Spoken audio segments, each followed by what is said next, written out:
வணக்கம் நண்பர்களே, மீண்டும் ஒரு அருமையான புத்தகத்தோடு உங்களை சந்திக்க வந்திருக்கிறேன். ஒரு புத்தகம் உங்க வாழ்க்கையை மாற்ற முடியும் என்று நம்புகிறீர்களா? Think and grow rich.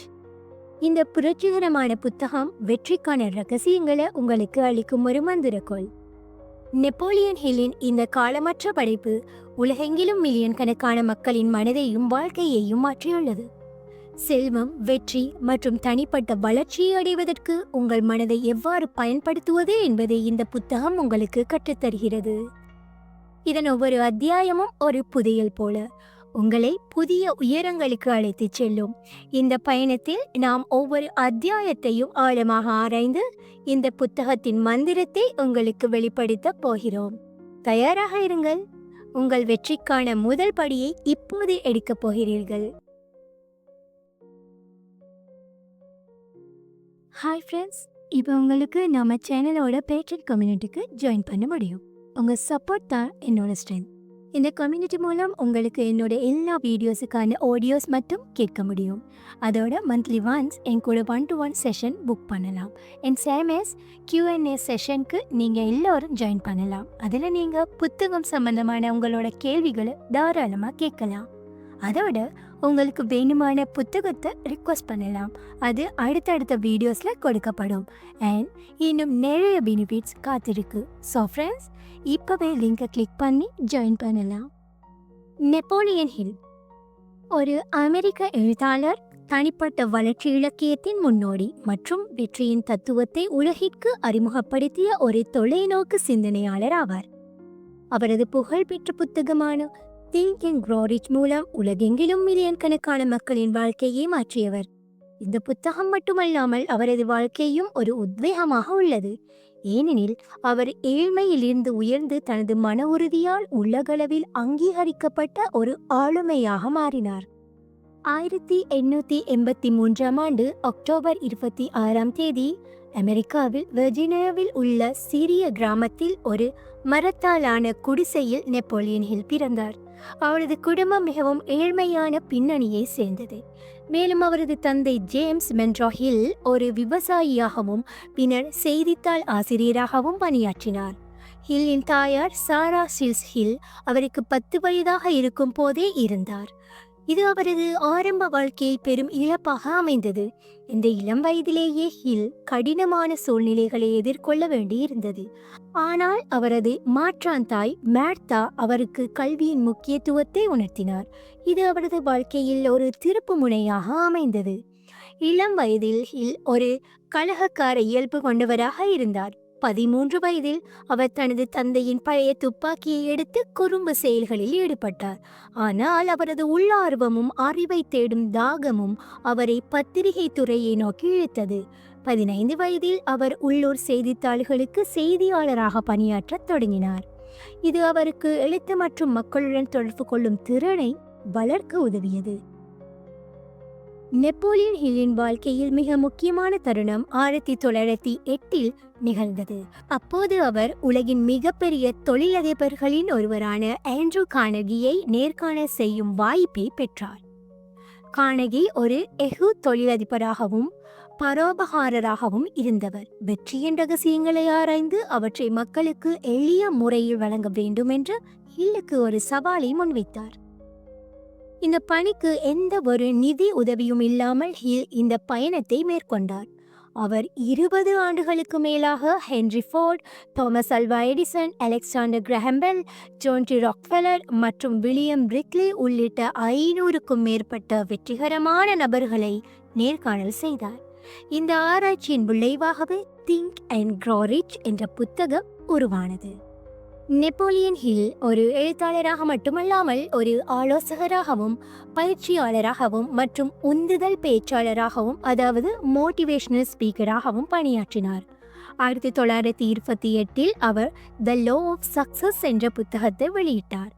இது அவரது முதல் முக்கியமான படைப்பாக அமைந்தது.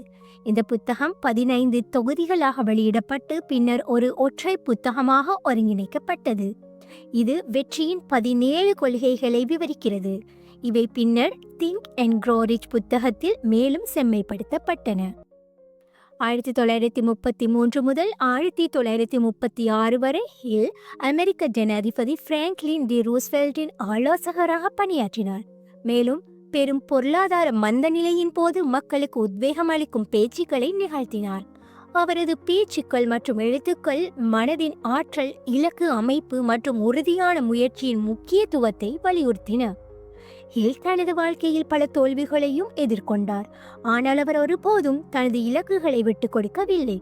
அவரது தனிப்பட்ட வாழ்க்கையில் நிதி சிக்கல்கள் மற்றும் தோல்விகள் இருந்த போதிலும் அவர் தனது தத்துவங்களை தானே பயன்படுத்தி மீண்டு வந்தார்.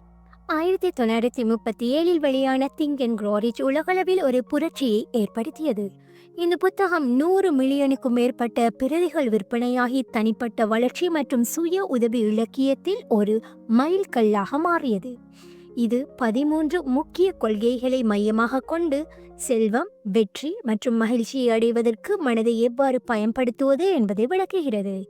இந்த புத்தகம் தொழில் முனைவோர், தலைவர்கள் மற்றும் தனிப்பட்ட வளர்ச்சியை நாடுபவர்களுக்கு ஒரு வழிகாட்டியாக உள்ளது. நெப்போலியன் ஹில்லின் தத்துவங்கள்.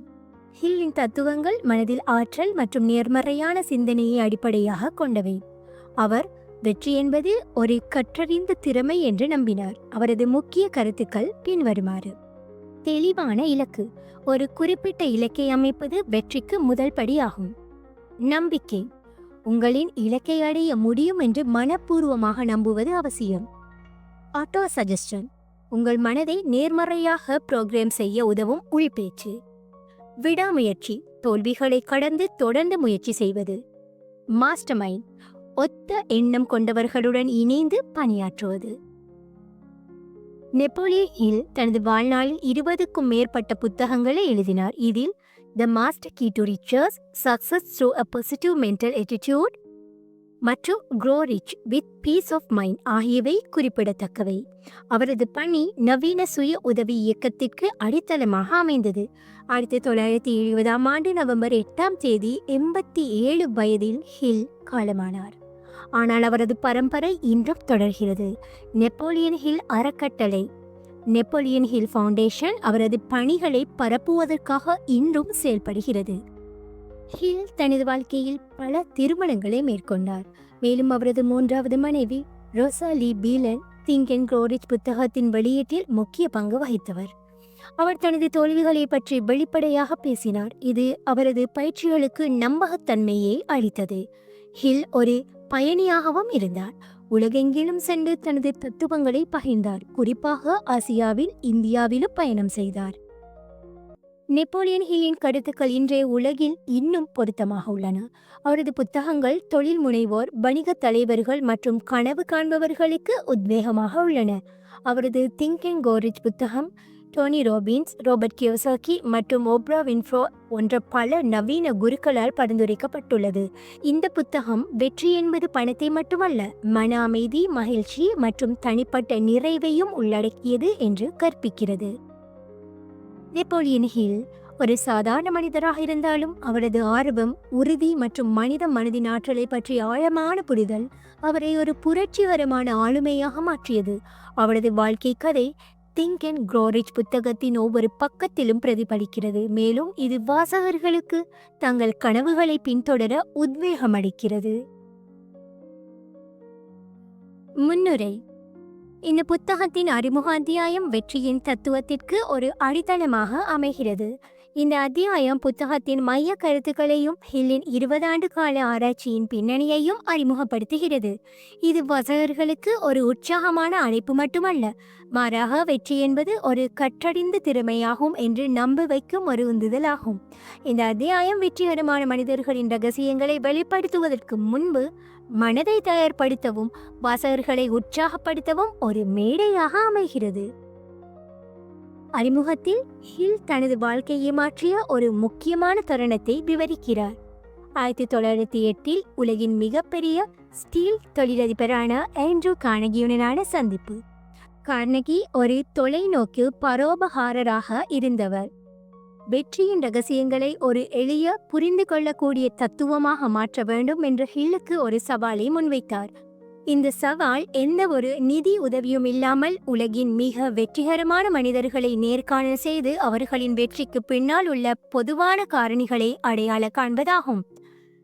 ஹில் இந்த பணியை ஏற்றுக்கொண்டார், மேலும் இது அவரது வாழ்க்கையின் மிக முக்கியமான பயணமாக மாறியது. இந்த பயணத்தில் அவர் ஹென்றி ஃபோர்ட், தாமஸ் எடிசன் மற்றும் அலெக்சாண்டர் கிரஹாம் பெல் போன்றவர்களை சந்தித்து அவர்களின் வெற்றிக்கு பின்னால் உள்ள மனநிலை மற்றும் உத்திகளை ஆராய்ந்தார். இந்த அத்தியாயம் வெற்றியின் மிக முக்கியமான ரகசியத்தை வெளிப்படுத்துகிறது. நீங்கள் நினைப்பது எல்லாம் நீங்களாக ஆகிறீர்கள். What you think, you become. Hill மனதின் ஆற்றல் மற்றும் எண்ணங்களின் முக்கியத்துவத்தை வலியுறுத்துகிறார். ஒரு நபர் தனது மனதில் தெளிவான இலக்குகளை அமைத்து அவற்றை உறுதியாக நம்பினால் அந்த இலக்குகளை அடைவதற்கு தேவையான வழிகள் தானாகவே தோன்றும் என்று அவர் விளக்குகிறார். இந்த கருத்து புத்தகத்தின் மைய தூணாக அமைகிறது, மேலும் ஒவ்வொரு அத்தியாயமும் இந்த அடிப்படை கருத்தை விரிவாக்குகிறது. ஹில் இந்த அத்தியாயத்தில் எட்வின் சி பார்ன்ஸின் கதையை ஒரு உதாரணமாக முன்வைக்கிறார். எட்வின் ஒரு இளைஞராக தோமஸ் அல்வா எடிசனுடன் இணைந்து பணியாற்ற வேண்டும் என்று எந்த ஒரு தெளிவான திட்டமும் இல்லாமல் கனவு கண்டார். அவருக்கு பணமோ செல்வாக்கோ இல்லை, ஆனால் அவரது மனதில் ஒரு எரியும் ஆசை இருந்தது, அதாவது பேர்னிங் டிசையர். இந்த ஆசையின் உந்துதலால் அவர் எடிசனை சந்தித்து அவருடன் பணியாற்றும் வாய்ப்பை பெற்றார். இறுதியில் எட்வின் எடிசனின் முக்கிய வணிக கூட்டாளியாக மாறினார், மேலும் அவரது கனவு நனவானது. இந்த கதை தெளிவான இலக்கு, உறுதியான நம்பிக்கை மற்றும் விடாமுயற்சியின் முக்கியத்துவத்தை விளக்குகிறது. வெற்றியின் ரகசியம். ஹில் இந்த அத்தியாயத்தில் ஒரு முக்கியமான வெற்றியின் ரகசியத்தை பற்றி பேசுகிறார், ஆனால் அதை நேரடியாக வெளிப்படுத்தாமல் வாசகர்கள் புத்தகத்தை முழுமையாக படித்து அதை தாங்களாகவே கண்டறிய வேண்டும் என்று அறிவுறுத்துகிறார். இந்த ரகசியம் ஒவ்வொரு அத்தியாயத்திலும் மறைமுகமாக பரவி வாசகர்களின் மனதில் ஆழமாக பதிய வைக்கப்படுகிறது. இது ஒரு உளவியல் உத்தியாகவும் செயல்படுகிறது, வாசகர்களை ஆர்வத்துடன் புத்தகத்தை தொடர்ந்து படிக்க தூண்டுகிறது. ஹில்லின் ஆராய்ச்சி முறை. ஹில் தனது ஆராய்ச்சி முறையை பற்றியும் இந்த அத்தியாயத்தில் விவரிக்கிறார். அவர் 500க்கும் மேற்பட்ட வெற்றிகரமான மனிதர்களை நேர்காணல் செய்து அவர்களின் வெற்றிக்கு பின்னால் உள்ள பொதுவான காரணிகளை அடையாளம் கண்டார். இந்த ஆராய்ச்சி அறிவியல் அடிப்படையில் அமையவில்லை, ஆனால் அனுபவ அடிப்படையில் உருவாக்கப்பட்டது. ஹில் வெற்றியை அடைய மனதின் ஆற்றலை பயன்படுத்துவது, தெளிவான இலக்குகளை அமைப்பது மற்றும் விடாமுயற்சியுடன் செயல்படுவது ஆகியவற்றை முக்கியமான காரணிகளாக கருதினார். இந்த அறிமுகம் வாசகர்களுக்கு ஒரு உற்சாகமான அழைப்பு மட்டுமல்ல, மாறாக அவர்களின் உள் ஆற்றலை தட்டி எழுப்பும் ஒரு உந்துதலாகவும் உள்ளது. ஹில் வெற்றி என்பது பணம், புகழ் அல்லது சமூக அந்தஸ்து மட்டுமல்ல, மாறாக தனிப்பட்ட நிறைவு மற்றும் மன அமைதியையும் உள்ளடக்கியது என்று வலியுறுத்துகிறார். அவர் வாசகர்களை புத்தகத்தின் ஒவ்வொரு அத்தியாயத்தையும் திறந்த மனதுடன் படிக்கவும் அதில் உள்ள கொள்கைகளை தங்கள் வாழ்க்கையில் பயன்படுத்தவும் அழைக்கிறார். முக்கியமான பாடங்கள். வெற்றி ஒரு மனநிலை. Success is just a mindset. உங்கள் எண்ணங்கள் உங்கள் எதிர்காலத்தை வடிவமைக்கின்றன. தெளிவான இலக்கு. எந்த ஒரு வெற்றிக்கும் முதல் படியாக ஒரு குறிப்பிட்ட இலக்கு தேவை. விடாமுயற்சி. தோல்விகள் இருந்தாலும் உறுதியுடன் முன்னேறுவது அவசியம். ஆராய்ச்சியின் முக்கியத்துவம். ஹில்லின் 20 ஆண்டு ஆராய்ச்சி வெற்றியின் உலகளாவிய கொள்கைகளை வெளிப்படுத்துகிறது. இந்த அறிமுக அத்தியாயம் வாசகர்களுக்கு ஒரு உற்சாகமான தொடக்கத்தை அளிக்கிறது, உந்துதல் அளிப்பதாகவும் உள்ளது. இது வாசகர்களை உடனடியாக புத்தகத்துடன் இணைக்கிறது. இந்த அத்தியாயம் வெற்றியை அடைவது சாத்தியம் என்று மட்டுமல்ல, அது ஒவ்வொருவருக்கும் எட்டக்கூடியது என்று உறுதியளிக்கிறது, மனதை சரியாக பயன்படுத்தினால். முதலாவது அத்தியாயம். Desire, the starting point of all achievement. ஆசை, எல்லா சாதனைகளின் தொடக்க புள்ளி. இந்த புத்தகத்தின் முதல் அத்தியாயமான ஆசை வெற்றிக்கான அடித்தளமாக ஒரு எரியும் ஆசையின் முக்கியத்துவத்தை வலியுறுத்துகிறது. Burning desire. இந்த அத்தியாயம் வெற்றியை அடைவதற்கு முதல் மற்றும் மிக முக்கியமான படியாக ஒரு தெளிவான, உறுதியான ஆசையை அமைப்பதை விவரிக்கிறது. நெப்போலியன் ஹில் ஆசை என்பது வெறும் ஆசை மட்டுமல்ல, மாறாக ஒரு உணர்ச்சி மற்றும் மனதின் ஆழமான உந்துதலாக இருக்க வேண்டும் என்று கூறுகிறார். இந்த அத்தியாயம் வாசகர்களை தங்கள் கனவுகளை தெளிவாக வரையறுத்து அவற்றை அடைய ஒரு உறுதியான மனநிலையை உருவாக்க ஊக்குவிக்கிறது. ஆசையின் ஆற்றல். ஹில் இந்த அத்தியாயத்தில் ஆசையை ஒரு எரியும் ஆசையாக, அதாவது பேர்னிங் டிசையராக வர்ணிக்கிறார். இது ஒரு சாதாரண விருப்பம் அல்ல, மாறாக ஒரு உணர்ச்சிமிக்க உறுதியான மனநிலையாகும். இது ஒரு நபரை தடைகளை கடந்து தோல்விகளை எதிர்கொண்டு முன்னேற வைக்கிறது. அவர் கூறுகிறார், வெற்றி என்பது ஒரு தெளிவான இலக்குடன் தொடங்குகிறது. மேலும் இந்த இலக்கு ஒரு எரியும் ஆசையால் உந்தப்பட வேண்டும். இந்த ஆசை மனதை ஒரு குறிப்பிட்ட பாதையில் செலுத்தி நடவடிக்கைகளை எடுக்க தூண்டுகிறது. இந்த கருத்தை விளக்க ஹில் மீண்டும் எட்வின் சியை கதையை முன்வைக்கிறார். இது அறிமுகத்திலிருந்து மேலும் விரிவாக்கப்படுகிறது. எட்வின் தோமஸ் எடிசனுடன் இணைந்து பணியாற்ற வேண்டும் என்று ஒரு எரியும் ஆசையை கொண்டிருந்தார். அவரிடம் பணமோ செல்வாக்கோ அல்லது தொழில்நுட்ப அறிவோ இல்லை, ஆனால் அவரது மனதில் ஒரு தெளிவான இலக்கு இருந்தது: எடிசனின் வணிக கூட்டாளியாக மாறுவது. இந்த ஆசையின் உந்துதலால் பான்ஸ் ஒரு சரக்கு ரயிலில் பயணித்து எடிசனை சந்தித்தார். ஆரம்பத்தில் அவர் ஒரு சாதாரண ஊழியராகவே பணியாற்றினார், ஆனால் அவரது உறுதியான ஆசை மற்றும் விடாமுயற்சி இறுதியில் அவரை எடிசனின் முக்கிய கூட்டாளியாக மாற்றியது. பான்ஸின் கதை ஒரு எரியும் ஆசையின் ஆற்றலை வெளிப்படுத்துகிறது. இது தடைகளை கடந்து வெற்றியை அடைய உதவுகிறது. ஆசையை உருவாக்குவதற்கு 6 படிகள்.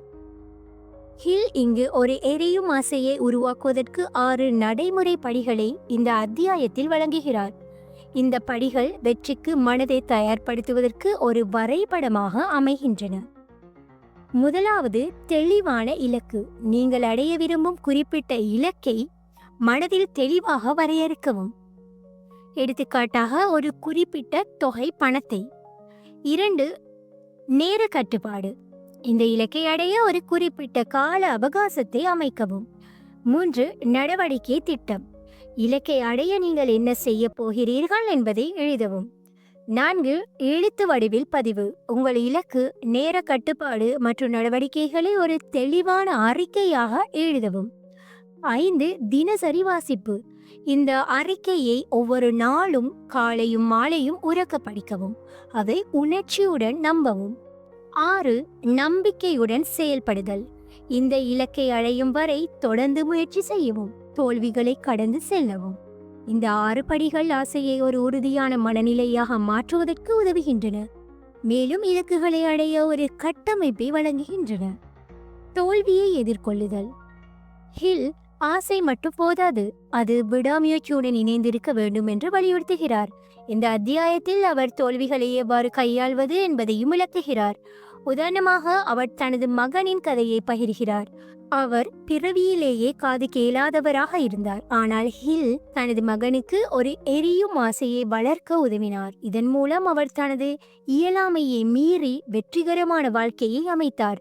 இந்த கதை ஆசையின் ஆற்றல் தடைகளை கடந்து செல்ல உதவும் என்பதை வெளிப்படுத்துகிறது. இந்த உதாரணங்கள் ஹில்லின் கருத்துக்கள் இன்றைய உலகிலும் பொருத்தமாக இருப்பதை வெளிப்படுத்துகின்றன. எரியும் ஆசை. வெற்றிக்கு முதல் படியாக ஒரு உறுதியான உணர்ச்சிமிக்க ஆசை அவசியம். தெளிவான இலக்கு. உங்கள் ஆசை ஒரு குறிப்பிட்ட அளவிடக்கூடிய இலக்காக மாற்றப்பட வேண்டும். விடாமுயற்சி. தோல்விகள் மற்றும் தடைகளை கடந்து செல்ல ஆசை உங்களை உந்த வேண்டும். மனதின் ஆற்றல். உங்கள் மனதை ஒரு குறிப்பிட்ட இலக்கை நோக்கி செலுத்துவது வெற்றிக்கு முக்கியமானது. இந்த அத்தியாயம் வாசகர்களை உற்சாகப்படுத்தி தங்கள் கனவுகளை தெளிவாக வரையறுக்க ஊக்குவிக்கிறது. ஹில்லின் எழுத்து நடை உணர்ச்சிகரமானது மற்றும் உந்துதல் அளிப்பது. இது வாசகர்களை உடனடியாக செயல்பட தூண்டுகிறது. 6 படிகளை பின்பற்றுவதன் மூலம் வாசகர்கள் தங்கள் ஆசைகளை ஒரு நடைமுறை திட்டமாக மாற்ற முடியும். இந்த அத்தியாயம் வெற்றி என்பது ஒரு தற்செயல் அல்ல, மாறாக ஒரு தெளிவான மனநிலையின் விளைவு என்று உறுதியளிக்கிறது. 2வது அத்தியாயம், Faith, Visualization of and Belief in Attainment of Desire. நம்பிக்கை. ஆசையை காட்சிப்படுத்துவதல், அதை அடைவதற்கான நம்பிக்கை.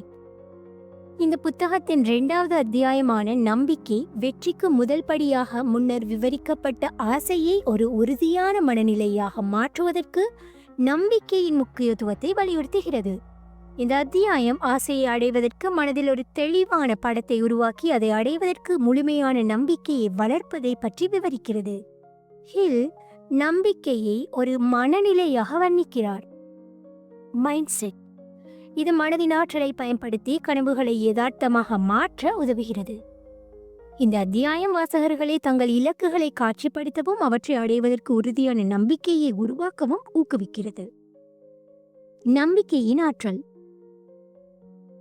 ஹில் நம்பிக்கையை வெற்றியின் ரசாயன ஆய்வகம் என்று அழைக்கிறார். இது ஒரு உணர்ச்சிமிக்க மனநிலையாகும். இது ஆசையை ஒரு உறுதியான நம்பிக்கையாக மாற்றுகிறது.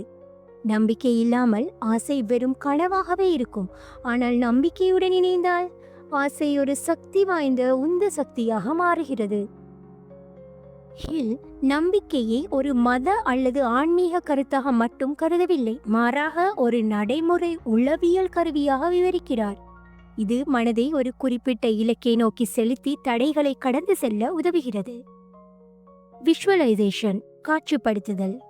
இந்த அத்தியாயத்தில் ஹில் காட்சிப்படுத்துதல் என்ற கருத்தை அறிமுகப்படுத்துகிறார். இது உங்கள் இலக்கை மனதில் ஒரு தெளிவான உயிரோட்டமான படமாக உருவாக்குவதை உள்ளடக்கியது. உதாரணமாக, நீங்கள் ஒரு குறிப்பிட்ட தொகை பணத்தை சம்பாதிக்க விரும்பினால் அந்த பணத்தை உங்கள் கைகளில் வைத்திருப்பதை, அதை பயன்படுத்துவதை அல்லது அதன் மூலம் உங்கள் வாழ்க்கை மாறுவதை மனதில் கற்பனை செய்ய வேண்டும். இந்த காட்சிப்படுத்துதல் உங்கள் ஆழ்மனதின் இலக்கை நோக்கி செயல்பட தூண்டுகிறது. ஹில் இந்த செயல்முறையை ஒரு மனதின் திரைப்படம் என்று வர்ணிக்கிறார். இது உங்கள் இலக்கை யதார்த்தமாக உணர வைக்கிறது. நம்பிக்கையை உருவாக்குவது ஒரு தானியங்கி செயல்முறை அல்ல, அதாவது அது ஒரு ஆட்டோமேஷன் அல்ல. இது ஒரு நனவான முயற்சி தேவைப்படுகிறது. ஹில் நம்பிக்கையை வளர்ப்பதற்கு பின்வரும் உத்திகளை பரிந்துரைக்கிறார். நேர்மறை உறுதிமொழிகள், எஃபர்மேஷன்ஸ். உங்கள் இலக்கை அடைவதற்கு உறுதியான நேர்மறையான அறிக்கைகளை தினமும் உரக்க பேசவும். உதாரணமாக, நான் 2026ஆம் ஆண்டுக்குள் 1 கோடி ரூபாய் சம்பாதிப்பேன் என்று தினமும் கூறுவது. தொடர்ச்சியான காட்சிப்படுத்துதல். உங்கள் இலக்கை மனதில் தினமும் மீண்டும் மீண்டும் கற்பனை செய்யவும், அதை உண்மையாக உணரவும். சுய பேச்சு, செல்ஃப் டாக். உங்களை நீங்களே ஊக்குவிக்கும் வகையில் உள் பேச்சு மூலம் உங்கள் நம்பிக்கையை வலுப்படுத்தவும். எதிர்மறை எண்ணங்களை அகற்றுதல். பயம், சந்தேகம் மற்றும் தோல்வி பற்றிய எண்ணங்களை அகற்றி நேர்மறையான மனநிலையை பராமரிக்கவும். ஹில் நம்பிக்கையின் ஆற்றலை விளக்குவதற்கு மகாத்மா காந்தியின் கதையை ஒரு உதாரணமாக முன்வைக்கிறார். காந்தி ஆயுதங்கள் அல்லது பண பலமின்றி அகிம்சை மற்றும் உறுதியான நம்பிக்கையின் மூலம் ஒரு முழு நாட்டையும் ஆங்கிலேய ஆட்சியிலிருந்து விடுவித்தார். அவரது நம்பிக்கை இந்திய மக்களின் மனதை ஒரு பொதுவான இலக்கை நோக்கி செலுத்தியது. இது நம்பிக்கையின் ஆற்றல் எவ்வளவு சக்தி வாய்ந்தது என்பதை வெளிப்படுத்துகிறது. காந்தியின் கதை நம்பிக்கை ஒரு தனிநபரின் வாழ்க்கையை மட்டுமல்ல, ஒரு சமூகத்தையே மாற்ற முடியும் என்பதை உறுதிப்படுத்துகிறது. நெப்போலியன் ஹில் நம்பிக்கையும் ஆழ்மனமும் ஒருவருக்கொருவர் இணைந்தவை என்று விளக்குகிறார். ஆழ்மனம் நாம் தொடர்ந்து உணர்ச்சியுடன் நினைக்கும் எண்ணங்களை ஏற்றுக்கொள்கிறது. எனவே உங்கள் இலக்கை பற்றி நேர்மறையாகவும் உறுதியாகவும் நினைப்பதன் மூலம் ஆழ்மனதை அந்த இலக்கை அடையும் வகையில் புரோகிராம் செய்ய முடியும். இந்த செயல்முறை ஆசையை யதார்த்தமாக மாற்றுவதற்கு முக்கியமானது. நம்பிக்கையை அழிக்கும் எதிரிகள். நம்பிக்கையை அழிக்கும் முக்கிய எதிரிகளாக பயம், சந்தேகம் மற்றும் எதிர்மறை எண்ணங்களை அடையாளம் காட்டுகிறார். இந்த எதிர்மறை உணர்ச்சிகள் ஒருவரின் ஆசையை பலவீனப்படுத்தி வெற்றியை தடுக்கலாம். அவர் வாசகர்களை இந்த எதிர்மறை எண்ணங்களை உடனடியாக அகற்றி நேர்மறையான மனநிலையை பராமரிக்க அறிவுறுத்துகிறார். உதாரணமாக, ஒரு தொழில் முனைவர் தனது வணிகம் தோல்வியடையும் என்று பயந்தால் அந்த பயம் அவரது நம்பிக்கையை அழித்து தோல்வியை உண்மையாக்கலாம். இந்த அத்தியாயம் வாசகர்களுக்கு நம்பிக்கையை வளர்ப்பதற்கு நடைமுறை உத்திகளை வழங்குகிறது. தினசரி உறுதிமொழிகள். உங்கள் இலக்கை உறுதிப்படுத்தும் வாக்கியங்களை எழுதி தினமும் படிக்கவும். காட்சிப்படுத்தல் பயிற்சி. ஒவ்வொரு நாளும் சில நிமிடங்கள் உங்கள் இலக்கை மனதில் ஒரு தெளிவான படமாக கற்பனை செய்யவும். நேர்மறை சூழல். உங்களை ஊக்குவிக்கும் மனிதர்களுடன் இருங்கள். எதிர்மறை செல்வாக்குகளை தவிர்க்கவும். எதிர்மறை எண்ணங்களை எதிர்கொள்ளுதல். பயம் அல்லது சந்தேகம் தோன்றும் போது உடனடியாக நேர்மறையான எண்ணங்களால் அவற்றை மாற்றவும். நம்பிக்கையின் முக்கியத்துவம். ஆசையை யதார்த்தமாக மாற்றுவதற்கு நம்பிக்கை ஒரு முக்கிய உந்து சக்தியாகும். காட்சிப்படுத்தல். உங்கள் இலக்கை மனதில் தெளிவாக கற்பனை செய்வது ஆழ்மனதை செயல்படுத்துகிறது. நேர்மறை மனநிலை. எதிர்மறை எண்ணங்களை அகற்றி நம்பிக்கையை வளர்ப்பது அவசியம். ஆழ்மனதின் பங்கு. நம்பிக்கை ஆழ்மனதை இலக்கை நோக்கி செலுத்த உதவுகிறது. இந்த அத்தியாயம் வாசகர்களை தங்கள் இலக்குகளை மனதில் தெளிவாக காட்சிப்படுத்தவும் அவற்றை அடைவதற்கு உறுதியான நம்பிக்கையை வளர்க்கவும் ஊக்குவிக்கிறது. ஹில்லின் உணர்ச்சிகரமான எழுத்து நடை வாசகர்களை உடனடியாக செயல்பட தூண்டுகிறது. மகாத்மா காந்தியின் கதை போன்ற உதாரணங்கள் நம்பிக்கையின் ஆற்றல் எவ்வளவு சக்தி வாய்ந்தது என்பதை உணர வைக்கின்றன. இந்த அத்தியாயம் வெற்றி என்பது ஒரு உளவியல் மனநிலையாக தொடங்குகிறது என்று உறுதிப்படுத்துகிறது. மேலும் வாசகர்களுக்கு அவர்களின் கனவுகளை அடைய ஒரு நடைமுறை பாதையை வழங்குகிறது. 3வது அத்தியாயம், auto suggestion, the medium for influencing the subconscious mind. Auto suggestion என்பது ஆழ்மனதை பாதிக்கும் ஊடகம். இந்த புத்தகத்தின் 3வது அத்தியாயமான ஆட்டோ சஜஷன் ஆழ்மனதை பயன்படுத்தி ஆசைகளை இலக்குகளை யதார்த்தமாக மாற்றுவதற்கு ஒரு சக்தி வாய்ந்த கருவியை அறிமுகப்படுத்துகிறது. இந்த அத்தியாயம் முதல் 2 அத்தியாயங்களில் ஆசை மற்றும் நம்பிக்கை விவரிக்கப்பட்ட கொள்கைகளை அடுத்த கட்டத்திற்கு எடுத்துச் செல்கிறது. ஆட்டோ சஜஷன் உங்கள் ஆழ்மனதை நேர்மறையான எண்ணங்களால் நிரப்புவதற்கும் உங்கள் இலக்குகளை அடைவதற்கும் மனதை புரோகிராம் செய்வதற்கும் ஒரு முறையாகும். ஹில் இந்த செயல்முறையை ஒரு மனதின் உள்பேச்சு என்று வர்ணிக்கிறார். இது உங்கள் ஆசைகளை ஆழ்மனதில் ஆழமாக பதிய வைக்கிறது. ஆட்டோ சஜஷன் என்றால் என்ன? இது உங்களை நீங்களே பாதிக்கும் ஒரு முறையாகும். இதில் நீங்கள் உங்கள் ஆழ்மனதிற்கு தொடர்ந்து நேர்மறையான உறுதியான அறிக்கைகளை வழங்குகிறீர்கள். இந்த அறிக்கைகள் உங்கள் இலக்குகளை பற்றியவையாக இருக்க வேண்டும், மேலும் அவை உணர்ச்சியுடனும் நம்பிக்கையுடனும் வெளிப்படுத்தப்பட வேண்டும். ஹில் கூறுகிறார், ஆழ்மனம் நீங்கள் தொடர்ந்து உணர்ச்சியுடன் நினைக்கும் எண்ணங்களை ஏற்றுக்கொள்கிறது, மேலும் அவற்றை யதார்த்தமாக மாற்ற முயல்கிறது. இந்த செயல்முறை முதல் அத்தியாயத்தில் விவரிக்கப்பட்ட ஆசையையும் 2வது அத்தியாயத்தில் விவரிக்கப்பட்ட நம்பிக்கையையும் இணைத்து அவற்றை ஒரு நடைமுறை உத்தியாக மாற்றுகிறது. ஆழ்மனதின் ஆற்றல். இந்த அத்தியாயத்தில் ஹில் ஆழ்மனதின் முக்கியத்துவத்தை வலியுறுத்துகிறார். ஆழ்மனம் நாம் உணர்ந்து செயல்படும் எண்ணங்களை மட்டுமல்ல, மறைமுகமாக நம்மை பாதிக்கும் எண்ணங்களையும் கட்டுப்படுத்துகிறது. இது ஒரு வளமான தோட்டம் போன்றது. இதில் நீங்கள் நேர்மறையான எண்ணங்களை நட்டால் வெற்றி மற்றும் செல்வத்தை அறுவடை செய்யலாம். ஆனால் எதிர்மறையான எண்ணங்களை அனுமதித்தால் பயம், தோல்வி மற்றும் சந்தேகத்தை அறுவடை செய்யலாம். ஆட்டோ சஜஷன் இந்த தோட்டத்தில் நேர்மறையான விதைகளை நடுவதற்கு ஒரு கருவியாகும். அதை எப்படி பயன்படுத்துவது? ஹில் ஆட்டோ சஜஷனை பயன்படுத்துவதற்கு ஒரு தெளிவான நடைமுறையை வழங்குகிறார். இது முதல் அத்தியாயத்தில் அறிமுகப்படுத்தப்பட்ட 6 படிகளை மேலும் செம்மைப்படுத்துகிறது. முதலாவது, தெளிவான இலக்கு அறிக்கை. உங்கள் இலக்கு ஒரு குறிப்பிட்ட அளவிடக்கூடிய அறிக்கையாக எழுதவும். உதாரணமாக, நான் 2026ஆம் ஆண்டு டிசம்பர் 31ஆம் தேதிக்குள் 1 கோடி ரூபாய் சம்பாதிப்பேன் என்று. 2, உணர்ச்சியுடன் படித்தல். இந்த அறிக்கையை ஒவ்வொரு நாளும் காலையும் மாலையும் உறக்க படிக்கவும். படிக்கும் போது உங்கள் இலக்கை ஏற்கனவே அடைந்து விட்டதாக உணரவும். 3, காட்சிப்படுத்துதல். உங்கள் இலக்கை மனதில் ஒரு தெளிவான உயிரோட்டமான படமாக கற்பனை செய்யவும். உதாரணமாக, உங்கள் வங்கிக் கணக்கில் பணத்தை பார்ப்பது அல்லது உங்கள் கனவு வீட்டில் வாழ்வது போன்றது. 4, நம்பிக்கையை வலுப்படுத்துதல். இந்த அறிக்கையை உணர்ச்சியுடனும் முழு நம்பிக்கையுடனும் பேசவும். இது ஆழ்மனதில் ஆழமாக பதிய உதவும். 5, தொடர்ச்சியான முயற்சி. இந்த செயல்முறையை தினமும் தொடர்ந்து இலக்கை அடையும் வரை பின்பற்றவும். ஹில் இந்த முறையை ஒரு மனதின் உடற்பயிற்சி என்று வர்ணிக்கிறார். இது உங்கள் ஆழ்மனதை உங்கள் இலக்கை நோக்கி பயிற்சி செய்ய உதவுகிறது. ஹில் ஆட்டோ சஜஷனின் ஆற்றலை விளக்குவதற்கு பல உதாரணங்களை முன்வைக்கிறார். ஒரு முக்கியமான உதாரணம், ஒரு இளைஞர் தனது ஆழ்மனதை பயன்படுத்தி ஒரு குறிப்பிட்ட தொழில்முறை இலக்கை அடைந்த கதையாகும். இந்த இளைஞர் தினமும் தனது இலக்கை உறுதிப்படுத்தி அதை காட்சிப்படுத்தி இறுதியில் தனது கனவு வேலையை பெற்றார். இந்த கதை ஆட்டோ சஜஷன் மூலம் ஆழ்மனதை புரோகிராம் செய்வதன் மூலம் எவ்வாறு சாதாரண மனிதர்கள் அசாதாரண வெற்றியை அடைய முடியும் என்பதை வெளிப்படுத்துகிறது.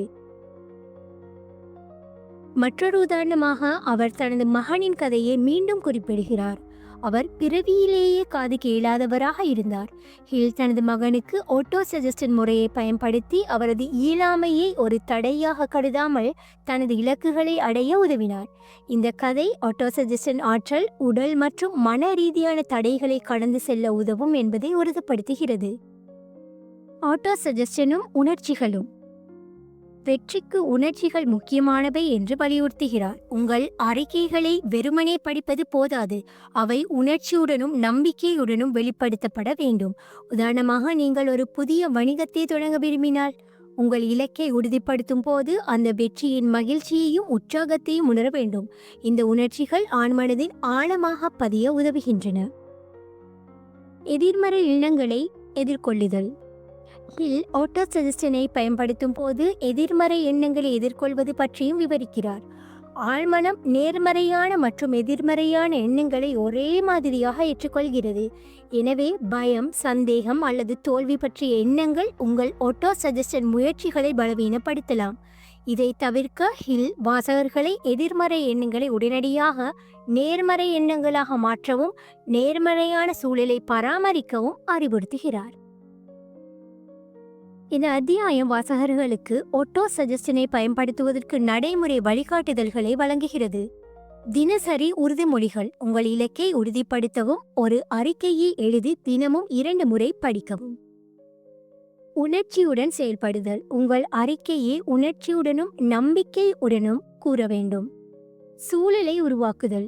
அமைதியான, கவனச்சிதறல்கள் இல்லாத இடத்தில் ஆட்டோ சஜஸ்டன் பயிற்சியை செய்ய வேண்டும். தொடர்ச்சி. இந்த முறையை தினமும் இலக்கு அடையும் வரை தொடர்ந்து பின்பற்ற வேண்டும். ஆழ்மனதின் பங்கு.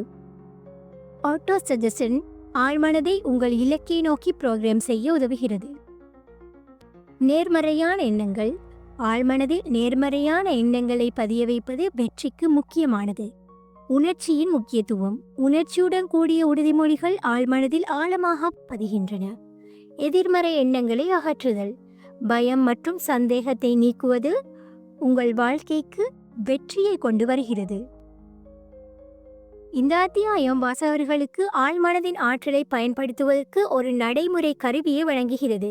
ஹில்லின் எழுத்து நடை உற்சாகம் அளிப்பதாகவும் செயல்பட தூண்டுவதாகவும் உள்ளது.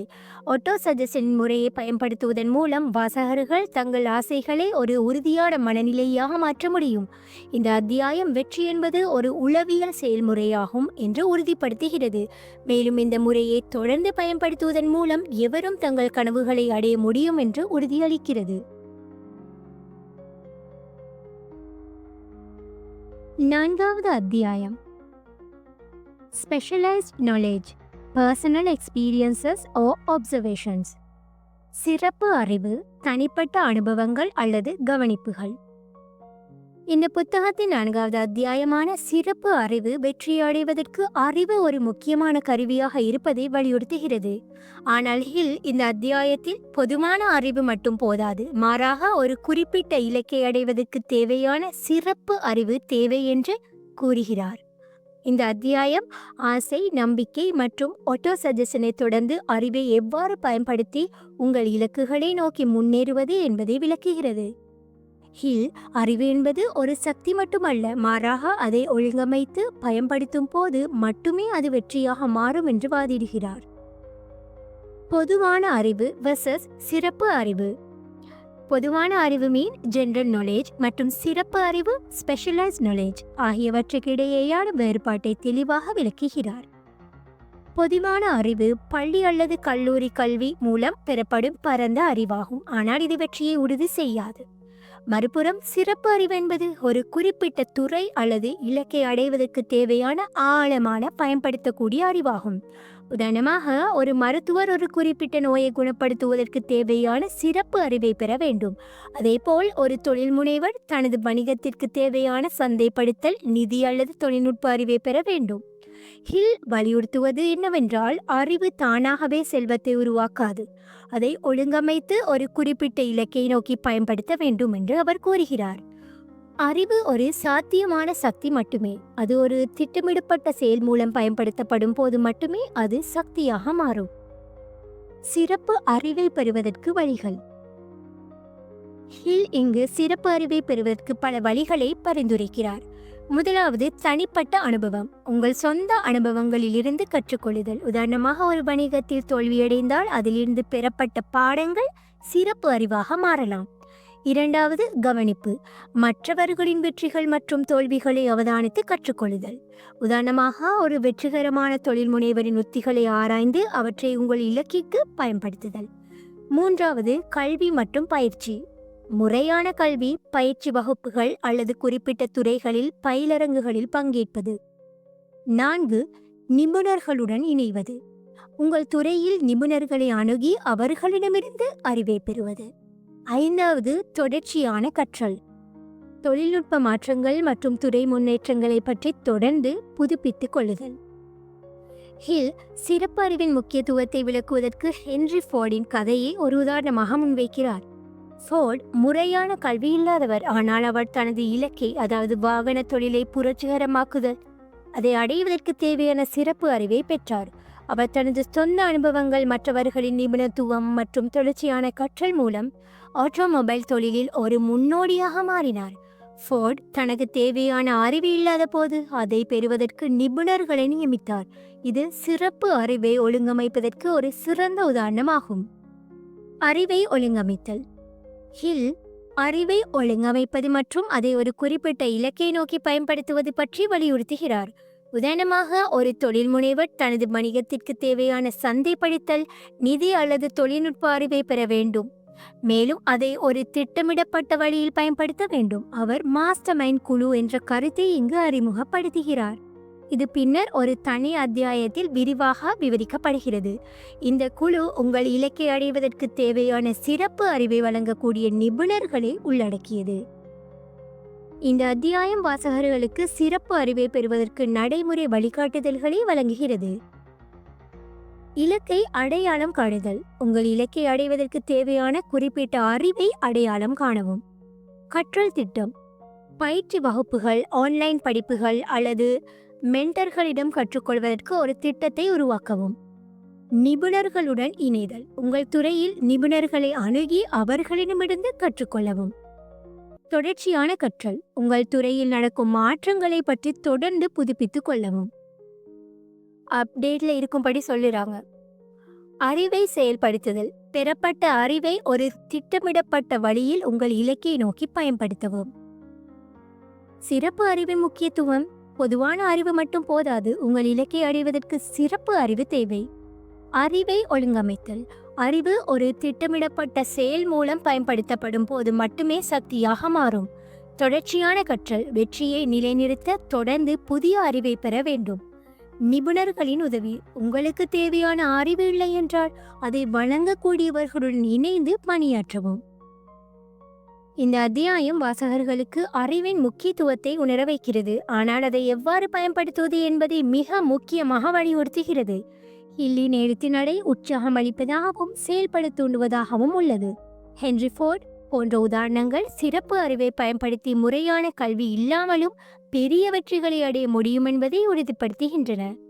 இந்த அத்தியாயம் வாசகர்களை தங்கள் இலக்குகளை அடைவதற்கு தேவையான அறிவை தேடவும் அதை ஒரு திட்டமிடப்பட்ட வழியில் பயன்படுத்தவும் ஊக்குவிக்கிறது.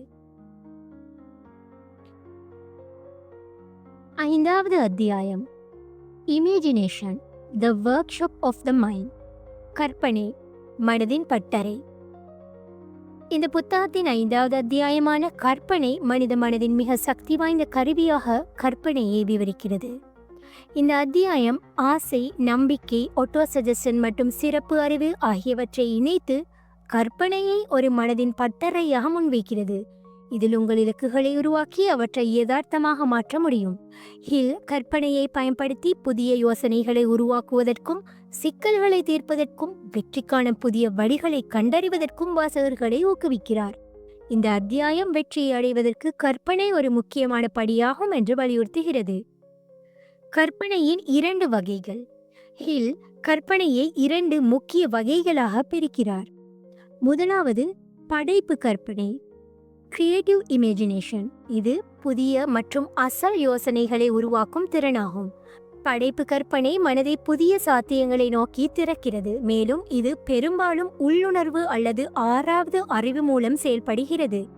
உதாரணமாக, தோமஸ் அல்வா எடிசன் மின்சார விளக்கை உருவாக்கியது படைப்பு கற்பனையின் விளைவாகும். இரண்டாவது, செயற்கை கற்பனை, சிந்தட்டிக் இமேஜினேஷன். இது ஏற்கனவே இருக்கும் யோசனைகள், கருத்துக்கள் அல்லது அனுபவங்களை ஒருங்கிணைத்து புதிய வடிவங்களை உருவாக்குவதாகும். உதாரணமாக, ஒரு தொழில் முனைவர் ஏற்கனவே இருக்கும் தயாரிப்புகளை மேம்படுத்தி புதிய சந்தைப்படுத்தல் உத்திகளை உருவாக்குவது செயற்கை கற்பனை ஆகும்.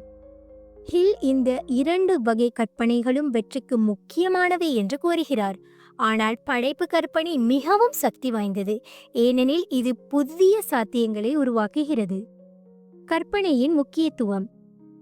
நெப்போலியன் ஹில் கற்பனையை மனதின் பட்டறை என்று அழைக்கிறார், ஏனெனில் இது உங்கள் ஆசைகளை உருவாக்கி அவற்றை ஒரு தெளிவான திட்டமாக மாற்றும் இடமாகும். கற்பனை இல்லாமல் ஆசைகள் வெறும் கனவுகளாகவே இருக்கும். இந்த அத்தியாயத்தில் ஹில் கற்பனையை ஒரு மந்திர கருவி என்று வர்ணிக்கிறார். இது உங்கள் மனதை புதிய யோசனைகளுக்கும் சிக்கல் தீர்க்கும் வழிகளுக்கும் திறக்கிறது. அவர் கூறுகிறார், எல்லா பெரிய வெற்றிகளும் முதலில் ஒரு கற்பனையாகத்தான் தொடங்குகின்றன. ஹில் இங்கு கற்பனையின் ஆற்றலை விளக்குவதற்கு பல உதாரணங்களை முன்வைக்கிறார். எடிசனின் மின்சார விளக்கு. தோமஸ் அல்வா எடிசன் மின்சார விளக்கை உருவாக்குவதற்கு தனது படைப்பு கற்பனையை பயன்படுத்தினார். அவர் ஆயிரக்கணக்கான தோல்விகளை எதிர்கொண்டார், ஆனால் அவரது கற்பனை ஒரு புதிய விளக்கு முறையை உருவாக்குவதற்கு அவரை உந்தியது. கொக்கோ கோலாவின் கதை. கொக்கோ கோலாவின் உருவாக்கம் ஒரு மருந்தாளரின் செயற்கை கற்பனையின் விளைவாகும். அவர் ஏற்கனவே இருக்கும் பொருட்களை ஒருங்கிணைத்து ஒரு புதிய பானத்தை உருவாக்கினார். இந்த கற்பனை ஒரு உலகளாவிய பிராண்டாக மாறியது. இந்த உதாரணங்கள் கற்பனையின் ஆற்றல் சாதாரண மனிதர்களை அசாதாரண வெற்றிகளை அடைய வைக்கும் என்பதை வெளிப்படுத்துகின்றன.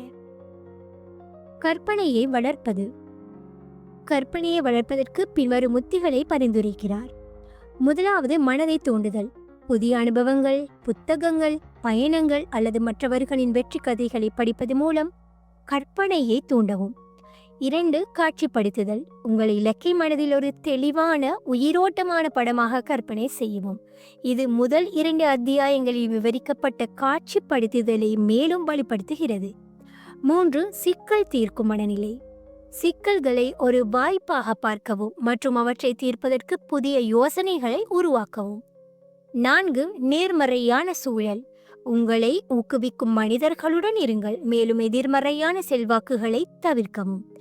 5, தொடர்ச்சியான பயிற்சி.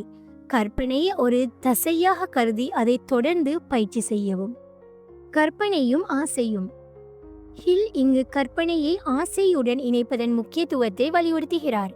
முதல் அத்தியாயத்தில் விவரிக்கப்பட்ட பர்னிங் டிசையர், அதாவது எரியும் ஆசையை கற்பனையின் மூலம் ஒரு தெளிவான திட்டமாக மாற்ற முடியும். உதாரணமாக, ஒரு தொழில் முனைவர் தனது வணிகத்தை வெற்றிகரமாக நடத்த விரும்பினால் அவர் முதலில் அந்த வெற்றியை கற்பனை செய்ய வேண்டும். அதாவது தனது வணிகத்தின் வளர்ச்சி, வாடிக்கையாளர்களின் எண்ணிக்கை அல்லது புதிய சந்தைகளை அடைவது போன்றவற்றை மனதில் புனைவாக உருவாக்க வேண்டும். இந்த அத்தியாயம் வாசகர்களுக்கு கற்பனையை பயன்படுத்துவதற்கு நடைமுறை வழிகாட்டுதல்களை வழங்குகிறது. முதலாவது, கற்பனை பயிற்சிகள். ஒவ்வொரு நாளும் சில நிமிடங்கள் உங்கள் இலக்கை மனதில் கற்பனை செய்யவும். இது ஒரு வணிகத்தை நடத்துவது, ஒரு புதிய தயாரிப்பை உருவாக்குவது அல்லது உங்கள் கனவு வாழ்க்கையை வாழ்வது போன்றவையாக இருக்கலாம். 2, பிரச்சினைகளை தீர்த்தல். ஒரு சிக்கலை எதிர்கொள்ளும் போது புதிய யோசனைகளை உருவாக்க கற்பனையை பயன்படுத்துதல்.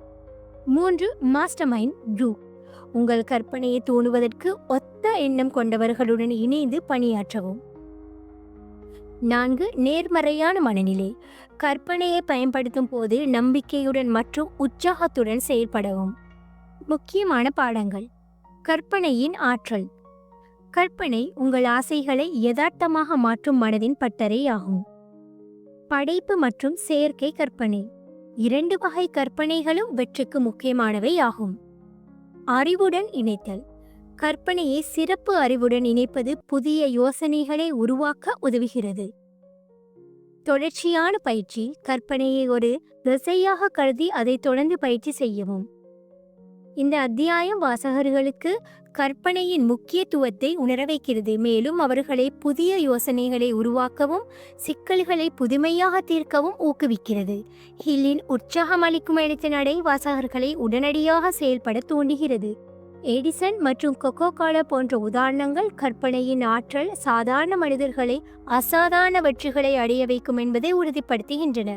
இந்த அத்தியாயம் வெற்றி என்பது ஒரு படைப்பு செயல்முறையாகும் என்று உறுதியளிக்கிறது, மேலும் கற்பனையை பயன்படுத்துவதன் மூலம் எவரும் தங்கள் கனவுகளை யதார்த்தமாக மாற்ற முடியும். 6ஆம் அத்தியாயம் organised planning, the crystallisation of desire into action. ஒழுங்கமைக்கப்பட்ட திட்டமிடல், ஆசையை செயலாக மாற்றுதல்.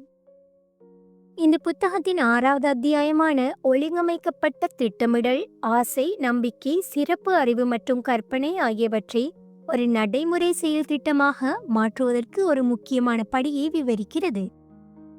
இந்த அத்தியாயம் ஆசைகளை யதார்த்தமாக மாற்றுவதற்கு ஒரு தெளிவான ஒழுங்கமைக்கப்பட்ட திட்டத்தின் முக்கியத்துவத்தை வலியுறுத்துகிறது. ஹில் இங்கு கூறுகிறார், ஆசை மற்றும் நம்பிக்கை மட்டும் போதாது, அவை ஒரு திட்டமிடப்பட்ட செயல்முறையுடன் இணைந்தால் மட்டுமே வெற்றி சாத்தியமாகும். இந்த அத்தியாயம் வாசகர்களை தங்கள் இலக்குகளை அடைவதற்கு ஒரு கட்டமைக்கப்பட்ட அணுகுமுறையை உருவாக்க ஊக்குவிக்கிறது. திட்டமிடலின் முக்கியத்துவம். ஹில் வெற்றி என்பது ஒரு தற்செயல் அல்ல, மாறாக ஒரு ஒழுங்கமைக்கப்பட்ட திட்டத்தின் விளைவு என்று வலியுறுத்துகிறார். ஆசை மற்றும் நம்பிக்கை மனதை தயார்படுத்துகின்றன, ஆனால் அவை செயலாக மாற்றப்பட வேண்டும். இந்த செயல்முறை ஒரு தெளிவான திட்டத்தை உருவாக்குவதையும் அதை தொடர்ந்து செயல்படுத்துவதையும் உள்ளடக்கியது. ஹில் ஒரு திட்டம் தோல்வியடைந்தால் அதை மாற்றி புதிய திட்டத்தை உருவாக்க வேண்டும் என்று அறிவுறுத்துகிறார், ஆனால் இலக்கை ஒருபோதும் கைவிடக்கூடாது. திட்டமிடலுக்கான நடைமுறை படிகள். ஹில் இங்கு ஒழுங்கமைக்கப்பட்ட திட்டத்தை உருவாக்குவதற்கு பின்வரும் படிகளை பரிந்துரைக்கிறார். முதலாவது, மாஸ்டர் மைண்ட் குரூப்பை உருவாக்குதல். உங்கள் இலக்கை அடைவதற்கு உதவக்கூடிய உங்களைப் போல எண்ணம் கொண்டவர்களின் குழுவை உருவாக்குவோம். இந்த குழு சிறப்பு அறிவு, அனுபவம் மற்றும் ஆதரவை வழங்க வேண்டும். 2, தெளிவான இலக்கை வரையறுத்தல். உங்கள் இலக்கை தெளிவாக வரையறுத்து அதை அடைவதற்கு தேவையான படிகளை எழுதவும். 3, திட்டத்தை எழுதுதல். உங்கள் இலக்கை அடைவதற்கு ஒரு விரிவான படிப்படியான திட்டத்தை உருவாக்கவும். 4, செயல்படுத்துதல். உங்கள் திட்டத்தை உடனடியாக செயல்படுத்த தொடங்கவும், மேலும் தேவைப்பட்டால் மாற்றங்களை செய்யவும். 5, தொடர்ச்சியான மதிப்பீடு. உங்கள் திட்டத்தின் முன்னேற்றத்தை தொடர்ந்து மதிப்பீடு செய்யவும் மற்றும் தோல்வியடைந்தால் புதிய திட்டத்தை உருவாக்கவும். Master mind group. இந்த அத்தியாயத்தில் ஹில் மாஸ்டர் மைண்ட் என்ற கருத்தை முன்னிலைப்படுத்துகிறார், இது பின்னர் ஒரு தனி அத்தியாயத்தில் விரிவாக விவரிக்கப்படுகிறது.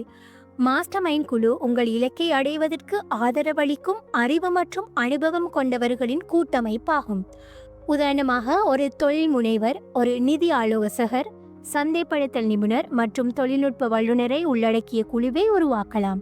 இந்த குழு உங்கள் திட்டத்தை செம்மைப்படுத்தவும் புதிய யோசனைகளை வழங்கவும் உங்களை ஊக்குவிக்கவும் உதவும். வெற்றிகரமான தலைமைத்துவத்தின் குணங்கள். ஹில் இந்த அத்தியாயத்தில் ஒரு வெற்றிகரமான தலைவராக இருப்பதற்கு தேவையான 11 முக்கிய குணங்களை பட்டியலிடுகிறார். முதலாவது, தளராத தைரியம், பயத்தை கடந்து முடிவுகளை எடுக்கும் திறன். 2, சுய கட்டுப்பாடு, உணர்ச்சிகளையும் செயல்களையும் கட்டுப்படுத்துதல். 3, நீதி உணர்வு, நியாயமாகவும் நேர்மையாகவும் செயல்படுதல். 4, முடிவெடுக்கும் திறன், தெளிவாகவும் விரைவாகவும் முடிவுகளை எடுக்கும் திறன்.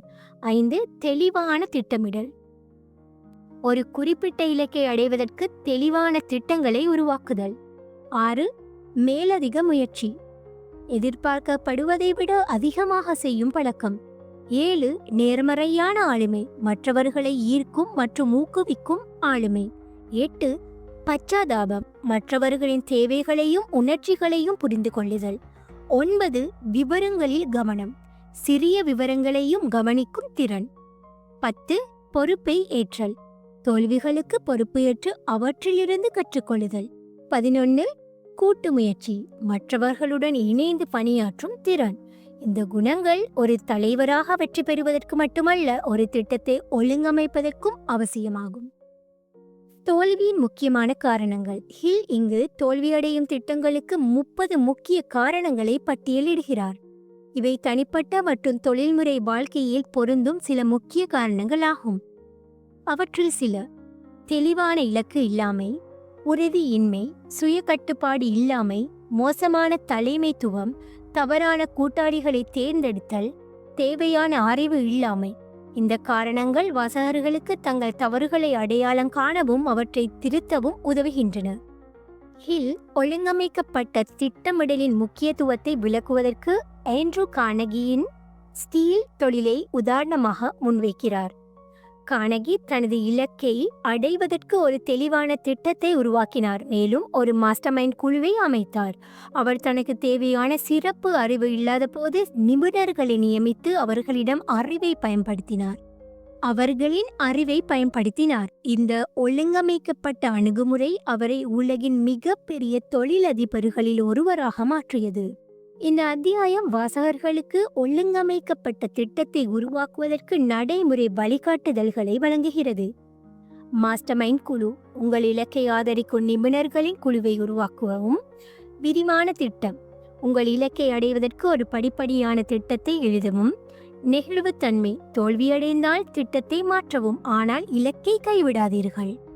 தலைமைத்துவ குணங்கள்: வெற்றிகரமான தலைவராக இருக்க தேவையான குணங்களை வளர்த்து கொள்ளவும். தொடர்ச்சியான மதிப்பீடு: உங்கள் திட்டத்தின் முன்னேற்றத்தை தொடர்ந்து மதிப்பீடு செய்யவும். நாம் கற்றுக்கொள்ளும் பாடங்கள்: ஒழுங்கமைக்கப்பட்ட திட்டத்தின் முக்கியத்துவம், ஆசைகளை யதார்த்தமாக மாற்ற ஒரு தெளிவான திட்டம் அவசியம்.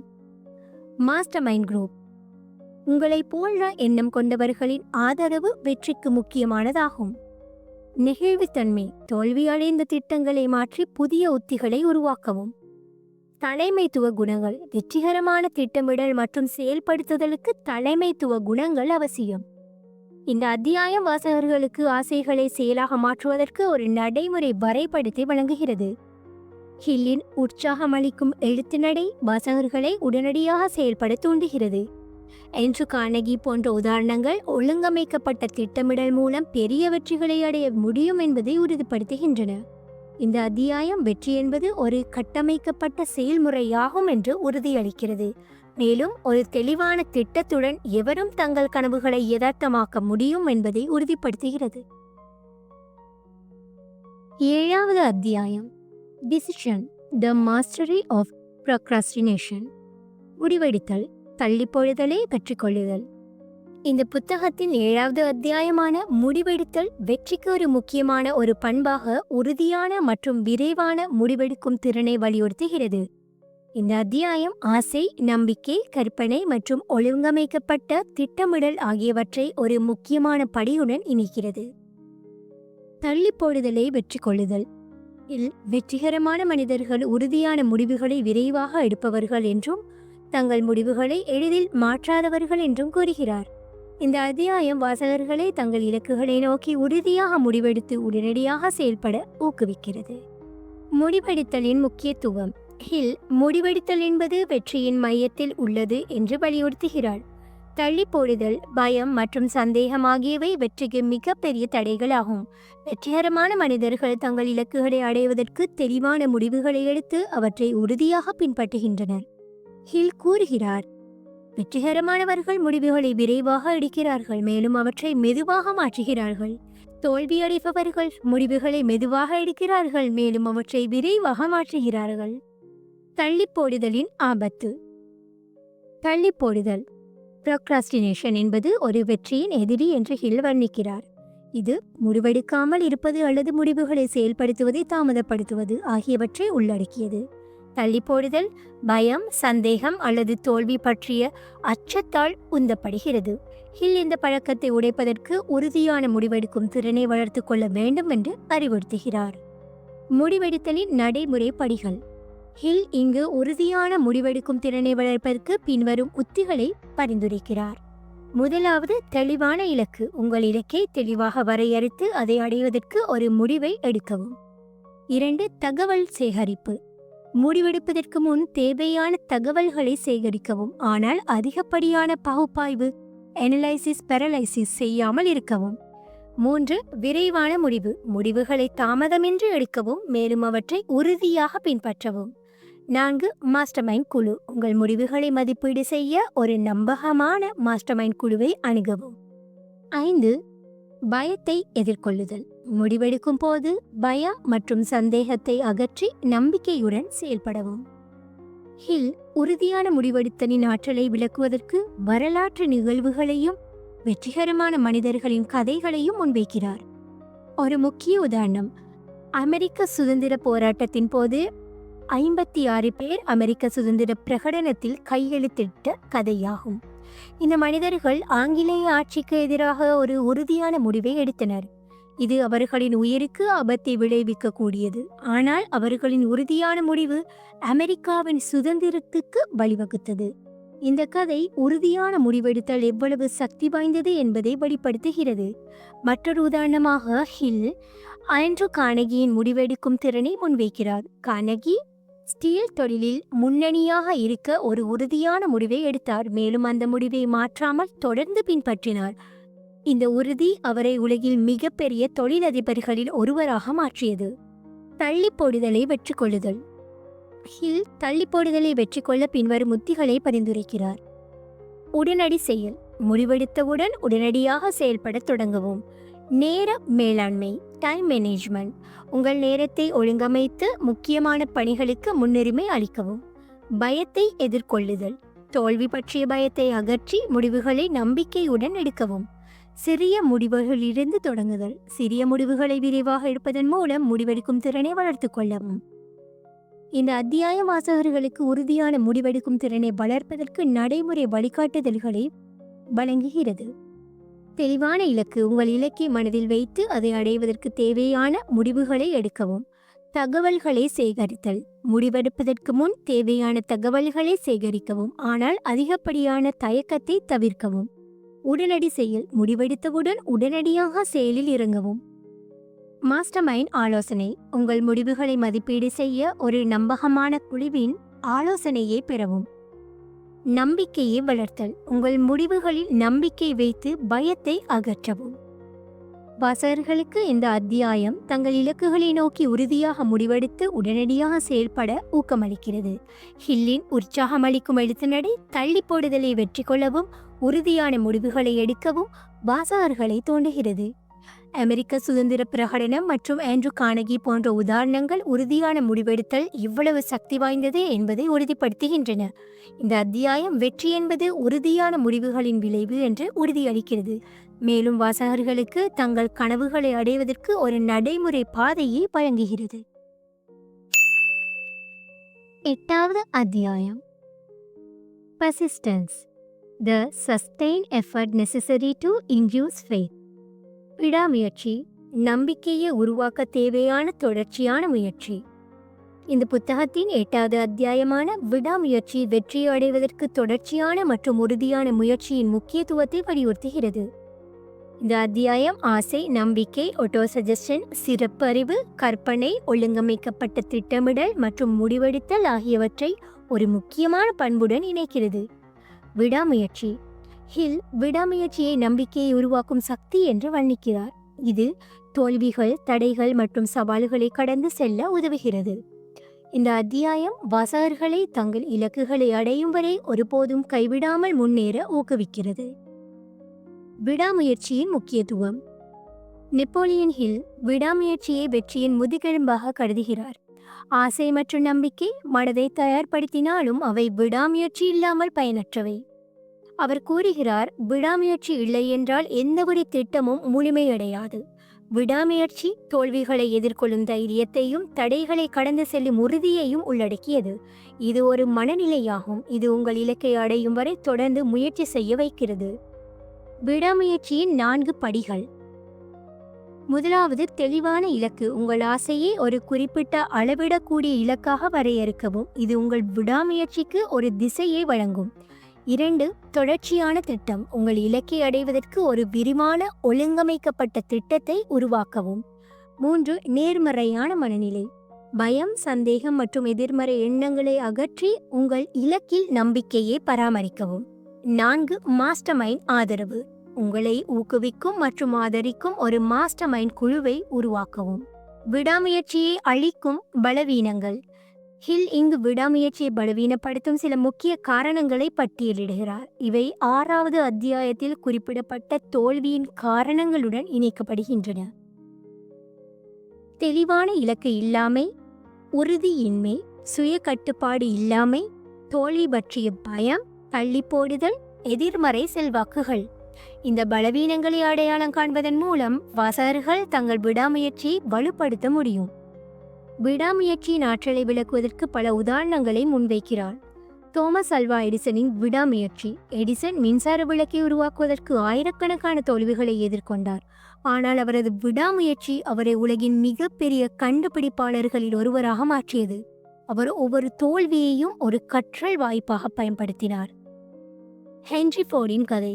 ஃபோர்ட் தனது ஆட்டோமொபைல் தொழிலை உருவாக்குவதற்கு பல தோல்விகளையும் நிதி சவால்களையும் எதிர்கொண்டார். ஆனால் அவரது விடாமுயற்சி அவரை ஒரு தொழில்துறை முன்னோடியாக மாற்றியது. இந்த கதைகள் விடாமுயற்சி எவ்வளவு சக்தி வாய்ந்தது என்பதை வெளிப்படுத்துகின்றன. விடாமுயற்சியை வளர்ப்பது எப்படி? அதாவது எரியும் ஆசை. உங்கள் இலக்கை ஒரு எரியும் ஆசையாக மாற்றவும். இது உங்களை உந்துவிக்கும். நேர்மறையான மனநிலை. தோல்விகளை ஒரு கற்றல் வாய்ப்பாக பார்க்கவும் மற்றும் நம்பிக்கையை பராமரிக்கவும். மாஸ்டர் மைண்டின் ஆதரவு. உங்களை ஊக்குவிக்கும் ஒரு குழுவை உருவாக்கவும். சிறிய வெற்றிகளை கொண்டாடுதல். சிறிய மைல்கற்களை அடையும் போது அவற்றை கொண்டாடி உங்கள் உற்சாகத்தை பராமரிக்கவும். தொடர்ச்சியான செயல். ஒவ்வொரு நாளும் உங்கள் இலக்கை நோக்கி ஒரு சிறிய படியையாவது எடுக்கவும். இந்த அத்தியாயம் வாசகர்களுக்கு விடாமுயற்சியை வளர்ப்பதற்கு நடைமுறை வழிகாட்டுதல்களை வழங்குகிறது. விடாமுயற்சியின் ஆற்றல். விடாமுயற்சி தோல்விகளையும் தடைகளையும் கடந்து செல்ல உதவுகிறது. நம்பிக்கையை உருவாக்குதல். தொடர்ச்சியான முயற்சி நம்பிக்கையை வலுப்படுத்துகிறது. தெளிவான இலக்கு. விடாமுயற்சிக்கு ஒரு குறிப்பிட்ட இலக்கு அவசியம். மாஸ்டர் மைண்ட் ஆதரவு. ஒரு ஆதரவு குழு உங்கள் விடாமுயற்சியை தக்க வைக்க உதவும். இந்த அத்தியாயம் வாசகர்களுக்கு தங்கள் இலக்குகளை அடையும் வரை ஒருபோதும் கைவிடாமல் முன்னேற உற்சாகம் அளிக்கிறது. ஹில்லின் உணர்ச்சிகரமான எழுத்தினடை வாசகர்களை தங்கள் தோல்விகளை ஒரு தற்காலிக பின்னடைவாக பார்க்கவும் தொடர்ந்து முயற்சி செய்யவும் தூண்டுகிறது. எடிசன் மற்றும் ஃபோர்ட் போன்ற உதாரணங்கள் விடாமுயற்சி எவ்வளவு சக்தி வாய்ந்தது என்பதை உறுதிப்படுத்துகின்றன. இந்த அத்தியாயம் வெற்றி என்பது தொடர்ச்சியான முயற்சியின் விளைவு என்று உறுதியளிக்கிறது. மேலும் வாசகர்களுக்கு தங்கள் கனவுகளை அடைவதற்கு ஒரு உறுதியான மனநிலையை வளர்க்க உதவுகிறது. 9வது அத்தியாயம். Power of the master mind, the driving force. Master மைண்டின் ஆற்றல், உந்து சக்தி.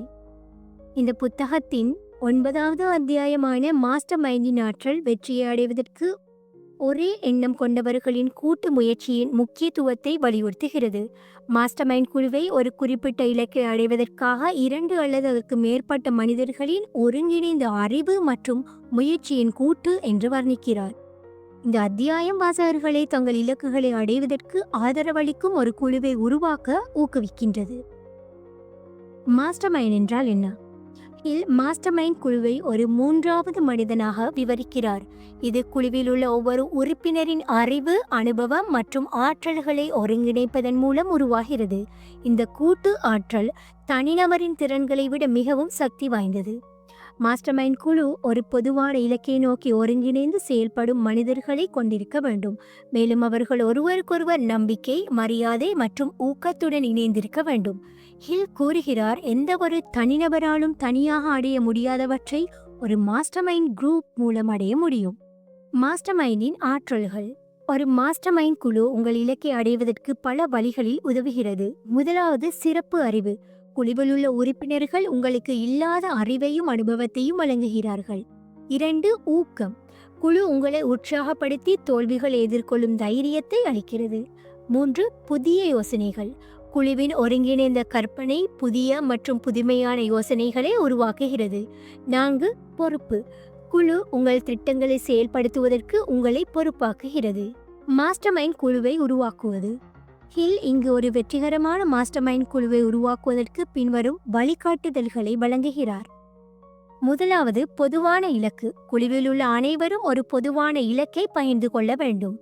2 நம்பிக்கை மற்றும் மரியாதை. உறுப்பினர்கள் ஒருவருக்கொருவர் மரியாதையுடனும் நம்பிக்கையுடனும் இருக்க வேண்டும். 3 பல்வேறு திறன்கள். குழுவில் உள்ளவர்கள் பல்வேறு துறைகளில் சிறப்பு அறிவு மற்றும் அனுபவம் கொண்டவர்களாக இருக்க வேண்டும். 4. தொடர்ச்சியான கூட்டங்கள். குழு தவறாமல் சந்தித்து முன்னேற்றத்தை மதிப்பீடு செய்யவும் புதிய யோசனைகளை விவாதிக்கவும் வேண்டும். 5. நேர்மறையான மனநிலை. குழுவில் உள்ள அனைவரும் நேர்மறையான மனநிலையுடன் இருக்க வேண்டும். ஹில் மாஸ்டர்மைண்ட் குழுவின் ஆற்றலை விளக்குவதற்கு ஆண்ட்ரூ கார்னகியின் ஸ்டீல் தொழிலை மீண்டும் உதாரணமாக முன்வைக்கிறார். கார்னகி தனது இலக்கை அடைவதற்கு ஒரு மாஸ்டர்மைண்ட் குழுவை உருவாக்கினார். இந்த குழுவில் ஸ்டீல் உற்பத்தி, சந்தைப்படுத்தல் மற்றும் நிதி நிபுணர்கள் இருந்தனர். அவர்கள் ஒருங்கிணைந்து கார்னகியின் பார்வையை யதார்த்தமாக மாற்றினார். இந்த கூட்டு முயற்சி கார்னகியை உலகின் மிகப்பெரிய தொழிலதிபர்களில் ஒருவராக மாற்றியது. மாஸ்டர்மைண்ட் குழுவின் நன்மைகள். ஒரு மாஸ்டர்மைண்ட் குழு உங்கள் இலக்கை அடைவதற்கு பல படிகளில் உதவுகிறது. முதலாவது, அறிவு பகிர்வு. உறுப்பினர்கள் தங்கள் சிறப்பு அறிவை பகிர்ந்து உங்கள் திட்டங்களை செம்மைப்படுத்த உதவுகிறார்கள். 2வது, உற்சாகம். குழுவில் தோல்விகளை எதிர்கொள்ளும் தைரியத்தையும் முன்னேறுவதற்கான உற்சாகத்தையும் அளிக்கிறது. 3. புதிய கண்ணோட்டங்கள். வெவ்வேறு பின்னணியை சேர்ந்த உறுப்பினர்கள் புதிய மற்றும் புதுமையான கண்ணோட்டங்களை வழங்குகிறார்கள். 4. பொறுப்பு. குழு உங்கள் முன்னேற்றத்தை கண்காணித்து உங்களை பொறுப்பாக்குகிறது. இந்த அத்தியாயம் வாசகர்களுக்கு ஒரு மாஸ்டர்மைண்ட் குழுவை உருவாக்குவதற்கு நடைமுறை வழிகாட்டுதல்களை வழங்குகிறது. பொதுவான இலக்கு. உங்கள் இலக்கை பகிர்ந்து கொள்ளும் மனிதர்களை தேர்ந்தெடுக்கவும். பல்வேறு திறன்கள். வெவ்வேறு துறைகளில் அறிவு மற்றும் அனுபவம் கொண்டவர்களை உள்ளடக்கவும். தவறாமல் சந்தித்தல். குழுவுடன் தவறாமல் சந்தித்து முன்னேற்றத்தை மதிப்பீடு செய்யவும். நேர்மறையான மனநிலை. குழுவில் உள்ள அனைவரும் நேர்மறையாகவும் உற்சாகமாகவும் இருக்க வேண்டும். பரஸ்பர நன்மை. குழுவில் உள்ள அனைவரும் ஒருவருக்கொருவர் நன்மை பெற வேண்டும். மாஸ்டர்மைண்டின் ஆற்றல். ஒரு மாஸ்டர்மைண்ட் குழு தனிநபரின் திறன்களை விட மிகப்பெரிய முடிவுகளை உருவாக்குகிறது. ஒருங்கிணைந்த முயற்சி. ஒரே எண்ணம் கொண்டவர்களின் கூட்டு முயற்சி வெற்றிக்கு உந்து சக்தியாக அமைகிறது. பல்வேறு அறிவு. குழுவில் உள்ள உறுப்பினர்களின் பல்வேறு அறிவு புதிய யோசனைகளை உருவாக்க உதவுகிறது. நம்பிக்கை மற்றும் மரியாதை. ஒரு வெற்றிகரமான மாஸ்டர்மைண்ட் குழுவுக்கு நம்பிக்கை மற்றும் மரியாதை அவசியமாகிறது.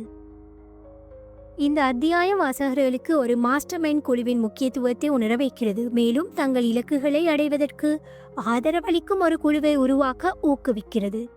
ஹில்லின் உற்சாகமளிக்கும் எழுத்துநடை வாசகர்களை உடனடியாக செயல்பட தூண்டுகிறது. 10வது அத்தியாயம், த மிஸ்ட்ரி ஆஃப் செக்ஸ் டிரான்ஸ்மிட்டேஷன்.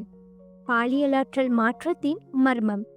இந்த புத்தகத்தின் 10வது அத்தியாயமான பாலியல் ஆற்றல் மாற்றத்தின் மனித ஆற்றலின் மிக சக்தி வாய்ந்த வடிவமான பாலியல் ஆற்றலை வெற்றி அடைவதற்கு பயன்படுத்துவதற்கு ஒரு தனித்துவமான மற்றும் சர்ச்சைக்குரிய கருத்தை அறிமுகப்படுத்துகிறது.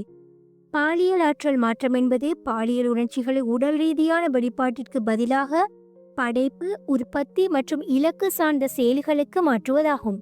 இந்த அத்தியாயம் வாசகர்களை இந்த ஆற்றலை பயன்படுத்தி தங்கள் இலக்குகளை அடைய ஊக்குவிக்கிறது. பாலியல் ஆற்றல் மாற்றம் என்பது பாலியல் உணர்ச்சியின் சக்தி வாய்ந்த ஆற்றலை உடல் ரீதியான வெளிப்பாட்டிற்கு பதிலாக படைப்பு மற்றும் உற்பத்தி செயல்களுக்கு மாற்றுவதாக வர்ணிக்கிறார். பாலியல் உணர்ச்சி மனிதனின் மிக சக்தி வாய்ந்த உந்து சக்திகளில் ஒன்றாகும். இது உற்சாகம், ஆர்வம் மற்றும் உந்துதலை உருவாக்குகிறது. இந்த ஆற்றலை ஒரு குறிப்பிட்ட இலக்கை நோக்கி செலுத்துவதன் மூலம் தனிநபர்கள் தங்கள் படைப்பு திறனை, கற்பனையை மற்றும் விடாமுயற்சியை பலப்படுத்த முடியும். ஹில் இந்த செயல்முறையை ஆற்றலை மறுதிசை மாற்றுதல் என்று விவரிக்கிறார். இது உங்கள் மனதையும் உடலையும் ஒரு உயர்ந்த நோக்கத்திற்கு பயன்படுத்த உதவுகிறது. பாலியல் ஆற்றலின் ஆற்றல். ஹில் பாலியல் உணர்ச்சிக்கு ஒரு உயிரோட்டமான சக்தி என்று கூறுகிறார். இது மனிதர்களை உந்துதல், ஆர்வம் மற்றும் படைப்பு ஆற்றலுடன் நிரப்புகிறது. இந்த ஆற்றல் முறையாக பயன்படுத்தப்படும் போது பின்வருவனவற்றை உருவாக்குகிறது. படைப்பு கற்பனை. புதிய யோசனைகளை உருவாக்குவதற்கு உதவுகிறது. உற்சாகம் மற்றும் உந்துதல். உங்கள் இலக்கை நோக்கி தொடர்ந்து முன்னேற உதவுகிறது. கவர்ச்சியான ஆளுமை. மற்றவர்களை ஈர்க்கும் ஒரு கவர்ச்சியான ஆளுமையை உருவாக்குகிறது. விடாமுயற்சி. தடைகளை கடந்து செல்லும் உறுதியை வலுப்படுத்துகிறது. ஆனால் ஹில் எச்சரிக்கிறார், இந்த ஆற்றல் கட்டுப்படுத்தப்படாமல் அல்லது தவறாக பயன்படுத்தப்பட்டால் அது அழிவுகரமாகவும் இருக்கலாம். எனவே இந்த ஆற்றலை நேர்மறையான இலக்கு சார்ந்த திசையில் மாற்றுவது முக்கியம். பாலியல் ஆற்றலை மாற்றுவதற்கு நடைமுறை படிகள். ஹில் இங்கு பாலியல் ஆற்றலை மாற்றுவதற்கான பின்வரும் நடைமுறை உத்திகளை பரிந்துரைக்கிறார். முதலாவது, தெளிவான இலக்கு. உங்கள் இலக்கை தெளிவாக வரையறுத்து அதை அடைவதற்கு உங்கள் ஆற்றலை செலுத்தவும். 2. Auto suggestion. நேர்மறையான உறுதிமொழிகள் மற்றும் காட்சிப்படுத்துதல் மூலம் உங்கள் ஆற்றலை உங்கள் இலக்கை நோக்கி திசை மாற்றவும். 3. சுய கட்டுப்பாடு. உடல் ரீதியான வெளிப்பாட்டிற்கு பதிலாக உங்கள் ஆற்றலை படைப்பு மற்றும் உற்பத்தி செயல்களுக்கு மாற்றவும். 4. Master mind group. உங்கள் ஆற்றலை ஒரு நேர்மறையான திசையில் செலுத்த ஒரு ஆதரவு குழுவை உருவாக்கவும். 5. உடல் மற்றும் மன ஆரோக்கியம். உங்கள் ஆற்றலை பயன்படுத்துவதற்கு உடல் மற்றும் மன ஆரோக்கியத்தை பராமரிக்கவும்.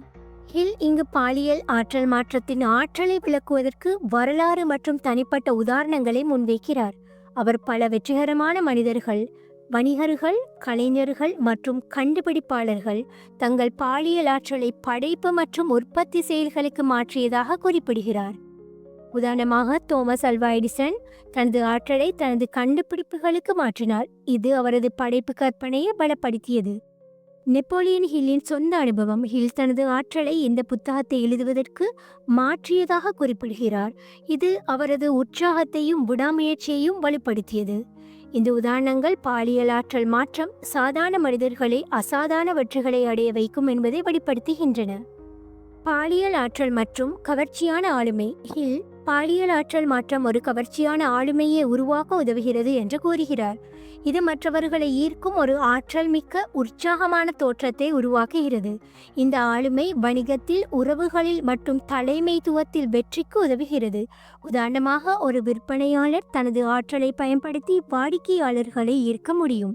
இந்த அத்தியாயம் வாசகர்களுக்கு பாலியல் ஆற்றலை மாற்றுவதற்கு நடைமுறை வழிகாட்டுதல்களையும் வழங்குகிறது. பாலியல் ஆற்றலின் ஆற்றல். பாலியல் உணர்ச்சி மனிதனின் மிக சக்தி வாய்ந்த உந்து சக்தியாகும். ஆற்றல் மாற்றம். இந்த ஆற்றலை படைப்பு மற்றும் உற்பத்தி செயல்களுக்கு மாற்றுவது வெற்றிக்கு உதவுகிறது. கவர்ச்சியான ஆளுமை.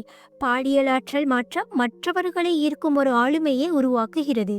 சுய கட்டுப்பாடு. ஆற்றலை முறையாக பயன்படுத்துவது வெற்றிக்கு அவசியம். இந்த அத்தியாயம் வாசகர்களுக்கு மனித ஆற்றலின் மிக சக்தி வாய்ந்த வடிவத்தை பயன்படுத்துவதற்கு ஒரு தனித்துவமான பார்வையை வழங்குகிறது. ஹில்லின் உற்சாகம் அளிக்கும் எழுத்தின் நடை வாசகர்களை தங்கள் ஆற்றலை ஒரு நேர்மறையான திசையில் செலுத்தி ஊக்குவிக்கிறது. எடிசன் மற்றும் நவீன ஸ்டார்ட் அப் நிறுவனங்கள் போன்ற உதாரணங்கள் பாலியல் ஆற்றல் மாற்றம் எவ்வாறு பெரிய வெற்றிகளை அடைய உதவுகிறது என்பதை உறுதிப்படுத்துகின்றன. இந்த அத்தியாயம் வெற்றி என்பது உணர்ச்சிகளை முறையாக பயன்படுத்துவதன் விளைவு என்று உறுதியளிக்கிறது. மேலும் வாசகர்களுக்கு தங்கள் கனவுகளை அடைவதற்கு ஒரு சக்தி வாய்ந்த கருவியை வழங்குகிறது. 11வது அத்தியாயம், the subconscious mind, the connecting link. ஆழ்மனம், இணைப்பு. இந்த புத்தகத்தின் 11வது அத்தியாயமான ஆழ்மனம் மனித மனதின் மிக முக்கியமான பகுதியாக ஆழ்மனதை அறிமுகப்படுத்துகிறது. இது உங்கள் ஆசைகளை யதார்த்தமாக மாற்றுவதற்கு ஒரு இணைப்பு இழையாக செயல்படுகிறது. இந்த அத்தியாயம் ஆசை, நம்பிக்கை, ஆட்டோ சஜஷன், சிறப்பு அறிவு, கற்பனை, ஒழுங்கமைக்கப்பட்ட திட்டமிடல், முடிவெடுத்தல், விடாமுயற்சி, மாஸ்டர் மைண்ட் மற்றும் பாலியல் ஆற்றல் மாற்றம் ஆகியவற்றை ஆழ்மனதுடன் இணைக்கிறது. ஹில் இங்கு ஆழ்மனம் ஒரு வளமான தோட்டம் என்று வர்ணிக்கிறார். இதில் நேர்மறையான எண்ணங்களை விதைத்தால் வெற்றியையும் செல்வத்தையும் அறுவடை செய்யலாம். ஆனால் எதிர்மறையான எண்ணங்களை அனுமதித்தால் தோல்வியையும் பயத்தையும் அறுவடை செய்யலாம். இந்த அத்தியாயம் வாசகர்களை தங்கள் ஆழ்மனதை நேர்மறையாக புரோகிராம் செய்ய ஊக்குவிக்கிறது. ஆழ்மனதின் இயல்பு. ஹில் ஆழ்மனத்தை ஒரு மறைவான மனதாக விவரிக்கிறார். இது உங்கள் உணர்வு மனதால் அறியப்படாத எண்ணங்கள், உணர்ச்சிகள் மற்றும் நம்பிக்கைகளை சேமிக்கிறது. ஆழ்மனம் உங்கள் எண்ணங்களை ஏற்றுக்கொள்கிறது, நேர்மறையானவையாக இருந்தாலும் எதிர்மறையானவையாக இருந்தாலும், மேலும் அவற்றை யதார்த்தமாக மாற்ற முயல்கிறது. இது ஒரு இணைப்பு இழையாக செயல்படுகிறது. இது உங்கள் ஆசைகளை, திட்டங்களை மற்றும் செயல்களை உங்கள் இலக்குகளுடன் இணைக்கிறது. ஆழ்மனம் ஆட்டோ சஜஷன் மூலம் புரோகிராம் செய்யப்படுகிறது, மேலும் இது உங்கள் நம்பிக்கைகளை வலுப்படுத்துவதற்கு முக்கியமானது. ஆழ்மனத்தின் ஆற்றல். ஆழ்மனம் பின்வரும் வழிகளில் வெற்றிக்கு உதவுகிறது. முதலாவது, எண்ணங்களை யதார்த்தமாக மாற்றுதல். ஆழ்மனம் நீங்கள் தொடர்ந்து உணர்ச்சியுடன் நினைக்கும் எண்ணங்களை ஏற்றுக்கொள்கிறது, மேலும் அவற்றை யதார்த்தமாக மாற்ற முயல்கிறது. 2. பயத்தை அகற்றுதல். நேர்மறையான எண்ணங்களை பதிய வைப்பதன் மூலம் பயம், சந்தேகம் மற்றும் எதிர்மறையை அகற்ற முடியும். 3. படைப்பு தீர்வுகள். ஆழ்மனம் சிக்கல்களை தீர்ப்பதற்கு புதிய யோசனைகளையும் உள்ளுணர்வையும் வழங்குகிறது. 4. நம்பிக்கையை வலுப்படுத்துதல். ஆழ்மனம் உங்கள் இலக்கை அடைவதற்கு தேவையான நம்பிக்கையை வலுப்படுத்துகிறது. ஆழ்மனத்தை புரோகிராம் செய்வது. ஹில் இங்கு ஆழ்மனதை நேர்மறையாக புரோகிராம் செய்வதற்கு பின்வரும் உத்திகளை பரிந்துரைக்கிறார். முதலாவது, ஆட்டோ சஜஷன். உங்கள் இலக்கை உறுதிப்படுத்தும் நேர்மறையான உறுதிமொழிகளை தினமும் உரக்க படிக்கவும், உணர்ச்சியுடனும் நம்பிக்கையுடனும். 2. காட்சிப்படுத்துதல், விஷுவலைசேஷன். உங்கள் இலக்கை ஒரு தெளிவான உயிரோட்டமான படமாக மனதில் கற்பனை செய்யவும், இது ஆழ்மனத்தில் ஆழமாக பதிய உதவும். 3. நேர்மறையான சூழல். எதிர்மறையான செல்வாக்குகளை தவிர்த்து நேர்மறையான மனிதர்களுடன் உங்களை சூழ்ந்து கொள்ளவும். 4. தொடர்ச்சியான பயிற்சி. ஆழ்மனத்தை தொடர்ந்து நேர்மறையான எண்ணங்களால் நிரப்பவும், இது ஒரு பழக்கமாக மாறும். 5. உணர்ச்சியுடன் செயல்படுதல். உங்கள் இலக்கை உறுதிப்படுத்தும் போது உணர்ச்சியுடனும் ஆர்வத்துடனும் செயல்படவும். ஹில் இங்கு ஆழ்மனதின் ஆற்றலை விளக்குவதற்கு தனது சொந்த அனுபவங்களையும் வெற்றிகரமான மனிதர்களின் கதைகளையும் முன்வைக்கிறார். ஹில்லின் மகனின் கதை. ஹில் தனது பிறவியிலேயே காது கேளாத மகனுக்கு ஆழ்மனதை பயன்படுத்தி அவரது இயலாமையை ஒரு தடையாக கருதாமல் தனது இலக்குகளை அடைய உதவினார். ஆட்டோ சஜஷன் மற்றும் நேர்மறையான உறுதிமொழிகள் மூலம் அவரது மகன் தனது குறைபாடுகளை கடந்து வெற்றி பெற்றார். தாமஸ் ஆல்வா எடிசன் பல கண்டுபிடிப்புகள் அவரது ஆழ்மனத்தின் ஆற்றலை பயன்படுத்தியதன் விளைவாகும். அவர் தனது இலக்குகளை காட்சிப்படுத்தி ஆழ்மனத்தை புதிய யோசனைகளை உருவாக்க பயன்படுத்தினார். இந்த உதாரணங்கள் ஆழ்மனத்தை நேர்மறையாக புரோகிராம் செய்வதன் மூலம் எவ்வாறு பெரிய வெற்றிகளை அடைய முடியும் என்பதை வெளிப்படுத்துகின்றன. எதிர்மறையான எண்ணங்களை அகற்றுதல். ஹில் ஆழ்மனம் நேர்மறையான மற்றும் எதிர்மறையான எண்ணங்களை ஒரே மாதிரியாக ஏற்றுக்கொள்கிறது என்று எச்சரிக்கிறார். எனவே பயம், சந்தேகம் மற்றும் எதிர்மறையான எண்ணங்களை அகற்றுவது முக்கியம். இதை செய்ய வாசகர்கள் நேர்மறையான உறுதிமொழிகளை பயன்படுத்தவும் எதிர்மறையான செல்வாக்குகளை தவிர்க்கவும் அறிவுறுத்தப்படுகிறார்கள். உதாரணமாக, ஒரு தொழில் முனைவர் தோல்வி பற்றிய பயத்தை அகற்ற தினமும் தனது வெற்றியை உறுதிப்படுத்தி ஆழ்மனத்தை நேர்மறையாக புரோகிராம் செய்யலாம். இந்த அத்தியாயம் வாசகர்களுக்கு ஆழ்மனத்தை புரோகிராம் செய்வதற்கு நடைமுறை வழிகாட்டுதல்களை வழங்குகிறது. முதலாவது, நேர்மறையான உறுதிமொழிகள். உங்கள் இலக்கை உறுதிப்படுத்தும் அறிக்கைகளை தினமும் உரக்க படிக்கவும். 2. காட்சிப்படுத்துதல். உங்கள் இலக்கை ஒரு தெளிவான படமாக மனதில் கற்பனை செய்யவும். 3. நேர்மறையான சூழல். எதிர்மறையான மனிதர்களையும் செல்வாக்குகளையும் தவிர்க்கவும். 4. தொடர்ச்சியான பயிற்சி. ஆழ்மனதை தொடர்ந்து நேர்மறையான எண்ணங்களால் நிரப்பவும். 5. உணர்ச்சியுடன் செயல்படுதல். உங்கள் இலக்கை உறுதிப்படுத்தும் போது உணர்ச்சியுடனும் ஆர்வத்துடனும் செயல்பட வேண்டும். ஆழ்மனத்தின் ஆற்றல். ஆழ்மனம் உங்கள் ஆசைகளை யதார்த்தமாக மாற்றுவதற்கு ஒரு இணைப்பு இழையாக செயல்படுகிறது. நேர்மறையான புரோகிராமிங். ஆட்டோ சஜஷன் மற்றும் காட்சிப்படுத்துதல் மூலம் ஆழ்மனத்தை நேர்மறையாக புரோகிராம் செய்யலாம். எதிர்மறையை அகற்றுவது. பயம், சந்தேகம் மற்றும் எதிர்மறையான எண்ணங்களை அகற்றுவது இங்கு முக்கியமாகிறது. தொடர்ச்சியான பயிற்சி. ஆழ்மனத்தை தொடர்ந்து நேர்மறையாக நிரப்புவது வெற்றிக்கு மிகவும் அத்தியாவசியமான ஒன்றாகிறது. இந்த அத்தியாயம் வாசகர்களுக்கு ஆழ்மனத்தின் ஆற்றலை பயன்படுத்துவதற்கு ஒரு நடைமுறை வழிகாட்டியை வழங்குகிறது. ஹில்லின் உற்சாகம் அளிக்கும் எழுத்து நடை வாசகர்களை தங்கள் ஆழ்மனத்தை நேர்மறையாக புரோகிராம் செய்ய ஊக்குவிக்கிறது. ஹில்லின் மகன் மற்றும் தாமஸ் எடிசன் போன்ற உதாரணங்கள் ஆழ்மனத்தை பயன்படுத்தி எவ்வாறு பெரிய வெற்றிகளை அடைய முடியும் என்பதை உறுதிப்படுத்துகின்றன. இந்த அத்தியாயம் வெற்றி என்பது ஆழ்மனத்தை முறையாக பயன்படுத்துவதன் விளைவு என்று உறுதியளிக்கிறது. மேலும் வாசகர்களுக்கு தங்கள் கனவுகளை அடைவதற்கு ஒரு சக்தி வாய்ந்த கருவியை வழங்குகிறது. 12வது அத்தியாயம், The Brain, a Broadcasting and Receiving Station for Thoughts. மூளை என்பது எண்ணங்களை அனுப்புவதற்காகவும் எண்ணங்களை பெறுவதற்காகவும் வடிவமைக்கப்பட்ட ஒரு நிலையமாகும். இந்த புத்தகத்தின் 12வது அத்தியாயம் மனித மூளையை ஒரு சக்தி வாய்ந்த கருவியாக அறிமுகப்படுத்துகிறது. இது எண்ணங்களை அனுப்பவும் மீண்டும் பெறவும் முடியும் என்று சுட்டிக்காட்டுகிறது. இந்த அத்தியாயம் ஆசை, நம்பிக்கை, சிறப்பு அறிவு, கற்பனை, திட்டமிடல், முடிவெடுத்தல், விடாமுயற்சி, மாஸ்டர் மைண்ட் மற்றும் ஆழ்மனம் ஆகியவற்றை மூளையின் ஆற்றலுடன் இணைக்கிறது. மூளையை ஒரு எண்ணங்களை அனுப்பும் மற்றும் பெறும் நிலையம் என்று வர்ணிக்கிறார். இது உங்கள் இலக்குகளை அடைவதற்கு உள்ளுணர்வு, படைப்பாற்றல் மற்றும் மற்றவர்களின் எண்ணங்களுடன் இணைவதற்கு உதவுகிறது. இந்த அத்தியாயம் வாசகர்களை தங்கள் மூளையின் ஆற்றலை பயன்படுத்தி தங்கள் இலக்குகளை யதார்த்தமாக மாற்ற ஊக்குவிக்கிறது. மூளையின் இயல்பு. இங்கு மூளையை ஒரு ஒளிபரப்பு மற்றும் பெறுதல் நிலையம் என்று விவரிக்கிறார். இது எண்ணங்களை உருவாக்கி அனுப்பி மற்றும் மற்றவர்களிடமிருந்து எண்ணங்களை பெற முடியும். அவர் மூளை ஒரு மின்காந்த அலை போல செயல்படுவதாகவும் இது மற்ற மூளைகளுடன் இணைந்து ஒரு மாஸ்டர் மைண்ட் ஆற்றலை உருவாக்குவதாகவும் கூறுகிறார். மூளையின் இந்த திறன் உங்கள் ஆழ்மனத்துடன் இணைந்து உங்கள் ஆசைகளை யதார்த்தமாக மாற்ற உதவுகிறது.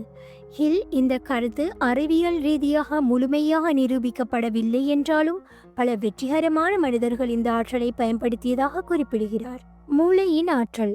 மூளை பின்வரும் வழிகளில் வெற்றிக்கு உதவுகிறது. முதலாவது, எண்ணங்களை அனுப்புதல் மற்றும் பெறுதல். மூளை உங்கள் எண்ணங்களை மற்றவர்களுக்கு அனுப்பவும் மற்றவர்களின் எண்ணங்களை பெறவும் முடியும். இது மாஸ்டர் மைண்ட் குழுவின் ஆற்றலை வெளிப்படுத்துகிறது. 2, படைப்பு கற்பனை. மூளை புதிய யோசனைகளை உருவாக்குவதற்கு உள்ளுணர்வையும் படைப்பு ஆற்றலையும் வழங்குகிறது. 3, ஆழ்மனத்துடன் இணைதல். மூளை ஆழ்மனத்துடன் இணைந்து உங்கள் இலக்குகளை நோக்கி உங்கள் எண்ணங்களை திசை மாற்றுகிறது. 4, உணர்ச்சியுடன் செயல்படுதல். உணர்ச்சிகள், குறிப்பாக பாலியல் ஆற்றல், மூளையின் ஆற்றலை பலப்படுத்துகிறது. மாஸ்டர் மைண்ட் மற்றும் மூளை.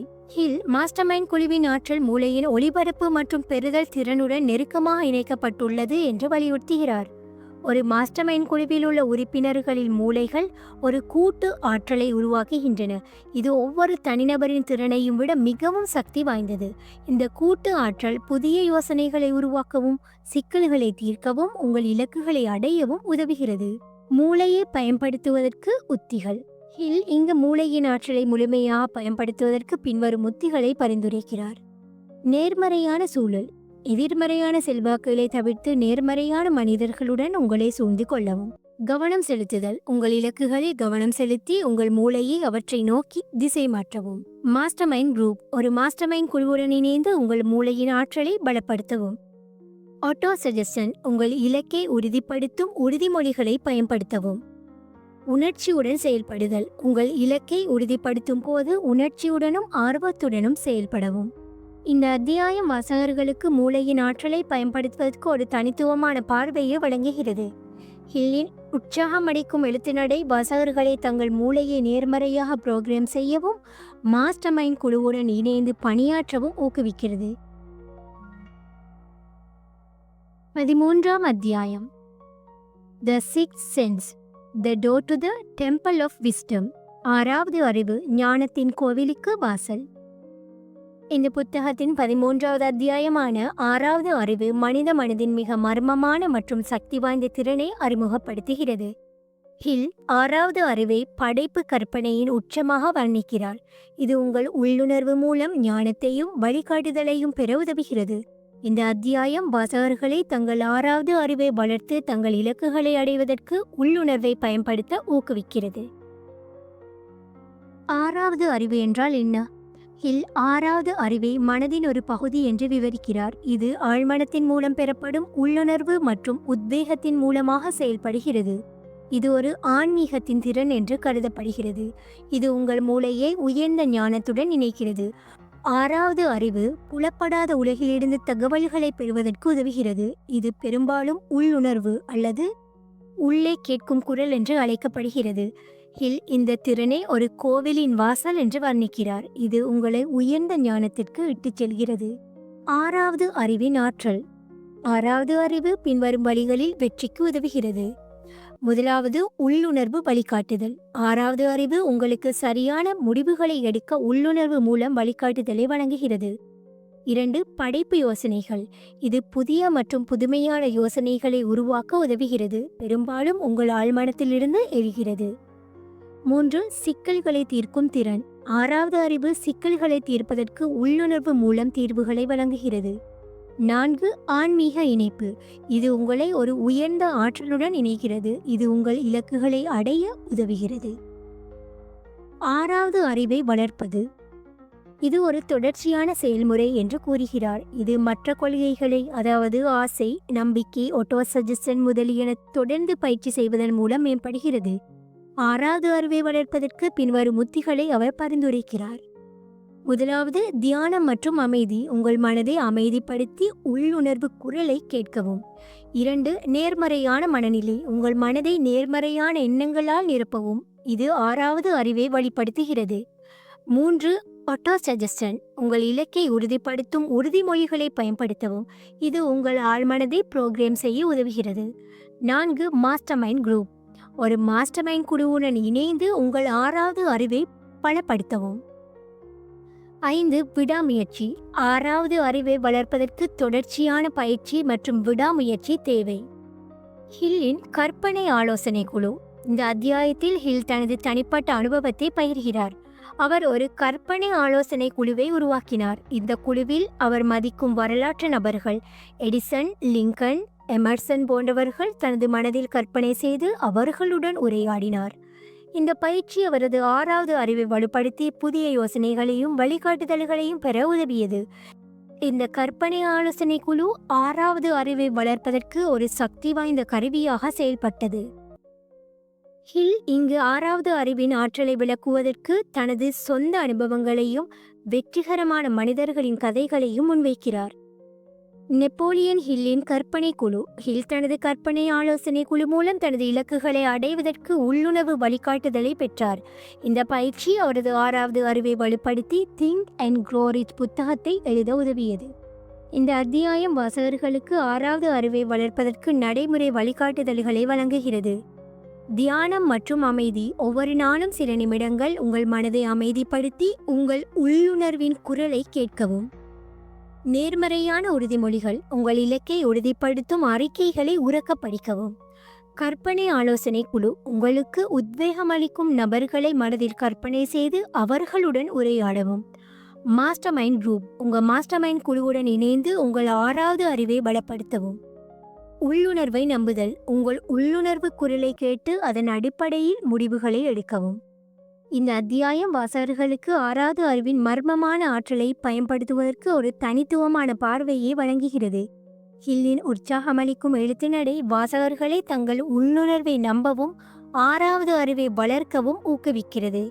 ஹில்லின் கற்பனை ஆலோசனை குழு மற்றும் எடிசன் போன்ற உதாரணங்கள் 6வது அறிவை பயன்படுத்தி எவ்வாறு பெரிய வெற்றிகளை அடைய முடியும் என்பதை உறுதிப்படுத்துகின்றன. இந்த அத்தியாயம் வெற்றி என்பது உள்ளுணர்வு மற்றும் ஆன்மீக இணைப்பின் விளைவு என்று உறுதியளிக்கிறது. 14வது அத்தியாயம், How to Outwit the 6 Ghosts of Fear. 6 பயங்களை முறியடிப்பது எப்படி? இந்த புத்தகத்தின் 14வது மற்றும் இறுதி அத்தியாயமான 6 பயங்களை முறியடிப்பது எப்படி. வெற்றிக்கு மிகப்பெரிய தடைகளாக விளங்கும் இந்த 6 அடிப்படை பயங்களை அடையாளம் கண்டு அவற்றை முறியடிப்பதற்கு ஒரு நடைமுறை வழிகாட்டியை வழங்குகிறது. பயத்தை வெற்றி கொள்ளாமல் வெற்றி சாத்தியமில்லை. ஹில் இந்த 6 பயங்களை பேய்கள் என்று வர்ணிக்கிறார். இவை உங்கள் ஆழ்மனத்தை ஆக்கிரமித்து உங்கள் இலக்குகளை அடைவதை தடுக்கின்றன. இந்த அத்தியாயம் வாசகர்களை இந்த பயங்களை எதிர்கொள்ளவும் அவற்றை முறியடிக்கவும் ஊக்குவிக்கிறது. 6 அடிப்படை பயங்கள். ஹில் இங்கு 6 அடிப்படை பயங்களை பட்டியலிடுகிறார். இவை மனிதர்களை வெற்றியிலிருந்து தடுக்கின்றன. முதலாவது, வறுமையின் பயம். இது செல்வத்தை அடைவதற்கு மிகப்பெரிய தடையாகும். இது தள்ளி போடுதல், உறுதியின்மை மற்றும் சுய நம்பிக்கையின்மையை உருவாக்குகிறது. 2வது, விமர்சனத்தின் பயம். மற்றவர்கள் என்ன நினைப்பார்கள் என்ற பயம் தன்னம்பிக்கையையும் முயற்சியையும் தடுக்கிறது. 3, உடல் நலக்குறைவின் பயம். இது உடல் மற்றும் மன ஆரோக்கியத்தை பாதிக்கிறது, மேலும் செயலற்ற தன்மையை உருவாக்குகிறது. 4, அன்பை இழப்பதற்கான பயம். இது உறவுகளில் பொறாமை, சந்தேகம் மற்றும் உணர்ச்சி சார்ந்த அழுத்தத்தை உருவாக்குகிறது. 5, வயதானதற்கான பயம். இது முதுமையால் ஏற்படும் இயலாமைகள் பற்றிய பயத்தை உருவாக்குகிறது. இது முயற்சிகளை தடுக்கிறது. 6, மரணத்தின் பயம். இது வாழ்க்கையை முழுமையாக வாழ்வதை தடுக்கிறது, மேலும் ஆபத்துகளை எடுக்கும் தைரியத்தை குறைக்கிறது. இந்த பயங்கள் ஆழ்மனத்தில் வேரூன்றி உங்கள் எண்ணங்களையும் செயல்களையும் கட்டுப்படுத்துகின்றன. இந்த பயங்களை அடையாளம் கண்டு அவற்றை முறியடிப்பதற்கு ஒரு முறையான அணுகுமுறையை வழங்குகிறார். பயங்களை முறியடிப்பதற்கு நடைமுறை படிகள். முதலாவது, நேர்மறையான மனநிலை. உங்கள் ஆழ்மனதை நேர்மறையான எண்ணங்களால் நிரப்பவும். இது பயத்தை மறைக்க உதவும். 2, உங்கள் இலக்கை உறுதிப்படுத்தும் உறுதிமொழிகளை பயன்படுத்தி உங்கள் ஆழ்மனதை பயத்திலிருந்து விடுவிக்கவும். 3, தன்னம்பிக்கை. உங்கள் திறன்களில் நம்பிக்கை வைத்து விமர்சனத்தின் பயத்தை முறியடிக்கவும். 4, விடாமுயற்சி. தோல்வி பற்றிய பயத்தை எதிர்கொள்ள தொடர்ந்து முயற்சி செய்யவும். 5, மாஸ்டர் மைண்ட் குரூப். ஒரு ஆதரவு குழுவுடன் இணைந்து உங்கள் பயங்களை எதிர்கொள்ள உற்சாகத்தை பெறவும். 6, ஆரோக்கியமான வாழ்க்கை முறை. உடல் மற்றும் மன ஆரோக்கியத்தை பராமரிப்பதன் மூலம் உடல்நலக் குறைவின் பயத்தை குறைக்கலாம். பயங்களின் அறிகுறிகள் மற்றும் விளைவுகள். ஒவ்வொரு பயத்தின் அறிகுறிகளையும் அவை உங்கள் வாழ்க்கையை எவ்வாறு பாதிக்கின்றன என்பதையும் விரிவாக விளக்குகிறார். வறுமையின் பயம் உறுதியின்மை, சோம்பல் மற்றும் தள்ளி போடுதல் ஆகியவற்றை உருவாக்கிறது. விமர்சனத்தின் பயம் சுயநம்பிக்கையின்மை, ஆளுமை இழப்பு மற்றும் முயற்சியின்மையை ஏற்படுத்துகிறது. உடல்நலக் குறைவின் பயம் மன அழுத்தம், பதட்டம் மற்றும் உடல்நலக் குறைவை உருவாக்குகிறது. அன்பை இழப்பதற்கான பயம் பொறாமை, சந்தேகம் மற்றும் உணர்ச்சி சார்ந்த பிரச்சினைகளை ஏற்படுத்துகிறது. வயதாவதற்கான பயம் முதுமையை பற்றிய அச்சம் முயற்சிகளை தடுக்கிறது. மரணத்தின் பயம் வாழ்க்கையை முழுமையாக வாழ்வதை தடுக்கிறது. இந்த பயங்களை அடையாளம் காண்பதன் மூலம் வாசகர்கள் அவற்றை எதிர்கொள்ளவும் முறியடிக்கவும் முடியும். ஆண்ட்ரூ கார்னகி வறுமையின் பயத்தை முறியடித்து தனது ஸ்டீல் தொழிலை உருவாக்கினார். அவர் தனது ஆழ்மனதை நேர்மறையான எண்ணங்களால் நிரப்பி தோல்வி பற்றிய பயத்தை கடந்தார் என்று ஹில் இங்கு சுட்டிக்காட்டுகிறார். பயங்களை முறியடிப்பதற்கான சில உத்திகள். நேர்மறையான உறுதிமொழிகள், காட்சிப்படுத்துதல், மாஸ்டர் மைண்ட் குழு ஒன்றை உருவாக்குதல், விடாமுயற்சியுடன் செயல்படுதல், ஆரோக்கியமான வாழ்க்கை முறையை வாழுதல். நடைமுறை பயன்பாடுகள். இந்த அத்தியாயம் வாசகர்களுக்கு 6 பயங்களை முறியடிப்பதற்கு நடைமுறை வழிகாட்டுதல்களை வழங்குகிறது. பயங்களை அடையாளம் காணுதல். உங்கள் பயங்களை எழுதி அவற்றை எதிர்கொள்ளவும். நேர்மறையான உறுதிமொழிகளை கூறவும். உங்கள் இலக்கை உறுதிப்படுத்தும் அறிக்கைகளை தினமும் உரக்க படிக்கவும். விஷுவலைசேஷன். உங்கள் வெற்றியை ஒரு தெளிவான படமாக மனதில் கற்பனை செய்யவும். Master mind group. ஒரு ஆதரவு குழுவுடன் இணைந்து உங்கள் பயங்களை எதிர்கொள்ளவும். சிறிய படிகள். சிறிய முயற்சிகளை எடுத்து பயத்தை படிப்படியாக முறியடிக்கவும். பயங்களின் ஆற்றல். 6 அடிப்படை பயங்கள் உங்கள் ஆழ்மனத்தை ஆக்கிரமித்து வெற்றியை தடுக்கின்றன. நேர்மறையான புரோகிராமிங். ஆழ்மனத்தை நேர்மறையான எண்ணங்களால் நிரப்புவது பயங்களை முறியடிக்க உதவுகிறது. விடாமுயற்சி. தோல்வி பற்றிய பயத்தை முறியடிக்க தொடர்ந்து முயற்சி செய்ய உதவுகிறது. மாஸ்டர் மைண்ட் ஆதரவு. ஒரு ஆதரவு குழு ஒன்றில் இணைந்து பயங்களை எதிர்கொள்ள உற்சாகத்தை அளிக்கிறது. இந்த அத்தியாயம் வாசகர்களுக்கு வெற்றிக்கு மிகப்பெரிய தடைகளாக விளங்கும் பயங்களை எதிர்கொள்ள ஒரு நடைமுறை வழிகாட்டியை வழங்குகிறது. தங்கள் பயங்களை அடையாளம் கண்டு அவற்றை முறியடிக்க ஊக்குவிக்கிறது. முடிவுரை. நெப்போலியன் ஹில்லின் திங்க் அண்ட் க்ரோ ரிச் புத்தகம் செல்வத்தையும் வெற்றியையும் அடைவதற்கு மனதின் ஆற்றலை பயன்படுத்துவதற்கு ஒரு காலமற்ற வழிகாட்டியாகும். 20 ஆண்டுகளுக்கும் மேலாக ஆண்ட்ரூ கார்னகி, தோமஸ் எடிசன் மற்றும் ஹென்றி ஃபோர்ட் போன்ற 500க்கும் மேற்பட்ட வெற்றிகரமான மனிதர்களை பேட்டி கண்டு ஹில் உருவாக்கிய இந்த புத்தகம் 14 அத்தியாயங்களில் 13 முக்கிய கொள்கைகளை வழங்குகிறது. இந்த கொள்கைகள் உங்கள் ஆசைகளை யதார்த்தமாக மாற்றுவதற்கு ஒரு முறையான அணுகுமுறையை வழங்குகின்றன. முக்கிய கொள்கைகள். முதலாவது, ஆசை. டிசையர். வெற்றியின் தொடக்க புள்ளி ஒரு எரியும் ஆசையாகும். உங்கள் இலக்கை தெளிவாக வரையறுத்து அதை அடைவதற்கு ஒரு திட்டத்தை உருவாக்கவும். 2, நம்பிக்கை. ஃபெய்த். உங்கள் இலக்கை அடைய முடியும் என்ற நம்பிக்கையை ஆழ்மனத்தில் பதிய வைக்கவும். 3, ஆட்டோ சஜஷன். நேர்மறையான உறுதிமொழிகள் மூலம் உங்கள் ஆழ்மனத்தை ப்ரோக்ராம் செய்யவும். 4, சிறப்பு அறிவு. Specialised knowledge. உங்கள் இலக்கை அடைவதற்கு தேவையான அறிவை பெறவும். 5, கற்பனை. இமேஜினேஷன். படைப்பு மற்றும் செயற்கை கற்பனையை பயன்படுத்தி புதிய யோசனைகளை உருவாக்கவும். 6, ஒழுங்கமைக்கப்பட்ட திட்டமிடல். Organised planning. உங்கள் ஆசையை யதார்த்தமாக மாற்ற ஒரு விரிவான திட்டத்தை உருவாக்கவும். 7, முடிவெடுத்தல். உறுதியான முடிவுகளை விரைவாக எடுத்து தள்ளி போடுதலை தவிர்க்கவும். 8, விடாமுயற்சி. பர்சிஸ்டன்ஸ். தோல்விகளையும் தடைகளையும் கடந்து உங்கள் இலக்கை நோக்கி தொடர்ந்து முயற்சி செய்யவும். 9, master mind. Power of the master mind. ஒரே எண்ணம் கொண்டவர்களுடன் இணைந்து கூட்டு ஆற்றலை உருவாக்கவும். 10, பாலியல் ஆற்றல் மாற்றம், த மிஸ்ட்ரி ஆஃப் செக்ஸ் டிரான்ஸ்மிட்டேஷன். பாலியல் ஆற்றலை படைப்பு மற்றும் உற்பத்தி செயல்களுக்கு மாற்றவும். 11 ஆழ்மனம், த சப்கான்ஷியஸ் மைண்ட். உங்கள் ஆழ்மனத்தை நேர்மறையான எண்ணங்களால் ப்ரோக்ராம் செய்யவும். 12 மூளை, த பிரெயின். மூளையை ஒரு ஒளிபரப்பு மற்றும் பெறுதல் நிலையமாக பயன்படுத்தவும். 13 ஆறாவது அறிவு, த சிக்ஸ்த் சென்ஸ். உங்கள் உள்ளுணர்வை வளர்த்து ஞானத்தையும் வழிகாட்டுதலையும் பெறவும். 6 பயங்களை முறியடித்தல். இறுதி அத்தியாயம் வெற்றிக்கு மிகப்பெரிய தடைகளாக விளங்கும் 6 பயங்களை: வறுமை, விமர்சனம், உடல்நலக் குறைவு, அன்பை இழப்பது, வயதாவது, மரணம். இதை முறியடிப்பதற்கு ஒரு வழிகாட்டியை வழங்குகிறது. இந்த பயங்களை எதிர்கொள்ள நேர்மறையான மனநிலை, ஆட்டோ சஜஷன், மாஸ்டர் மைண்ட் குழு மற்றும் விடாமுயற்சி ஆகியவை முக்கியம். இந்த புத்தகத்தின் முக்கியத்துவம்: திங்க் அண்ட் க்ரோ ரிச் ஒரு வெறும் செல்வ வழிகாட்டி மட்டுமல்ல, இது ஒரு மனநிலை மாற்றத்தை ஊக்குவிக்கும் புத்தகமாகும். இது உங்கள் எண்ணங்களை கட்டுப்படுத்துவதன் மூலம் உங்கள் வாழ்க்கையை மாற்ற முடியும் என்று கற்பிக்கிறது. ஹில் வெற்றி என்பது ஒரு முறையான செயல்முறை என்று வலியுறுத்துகிறார்.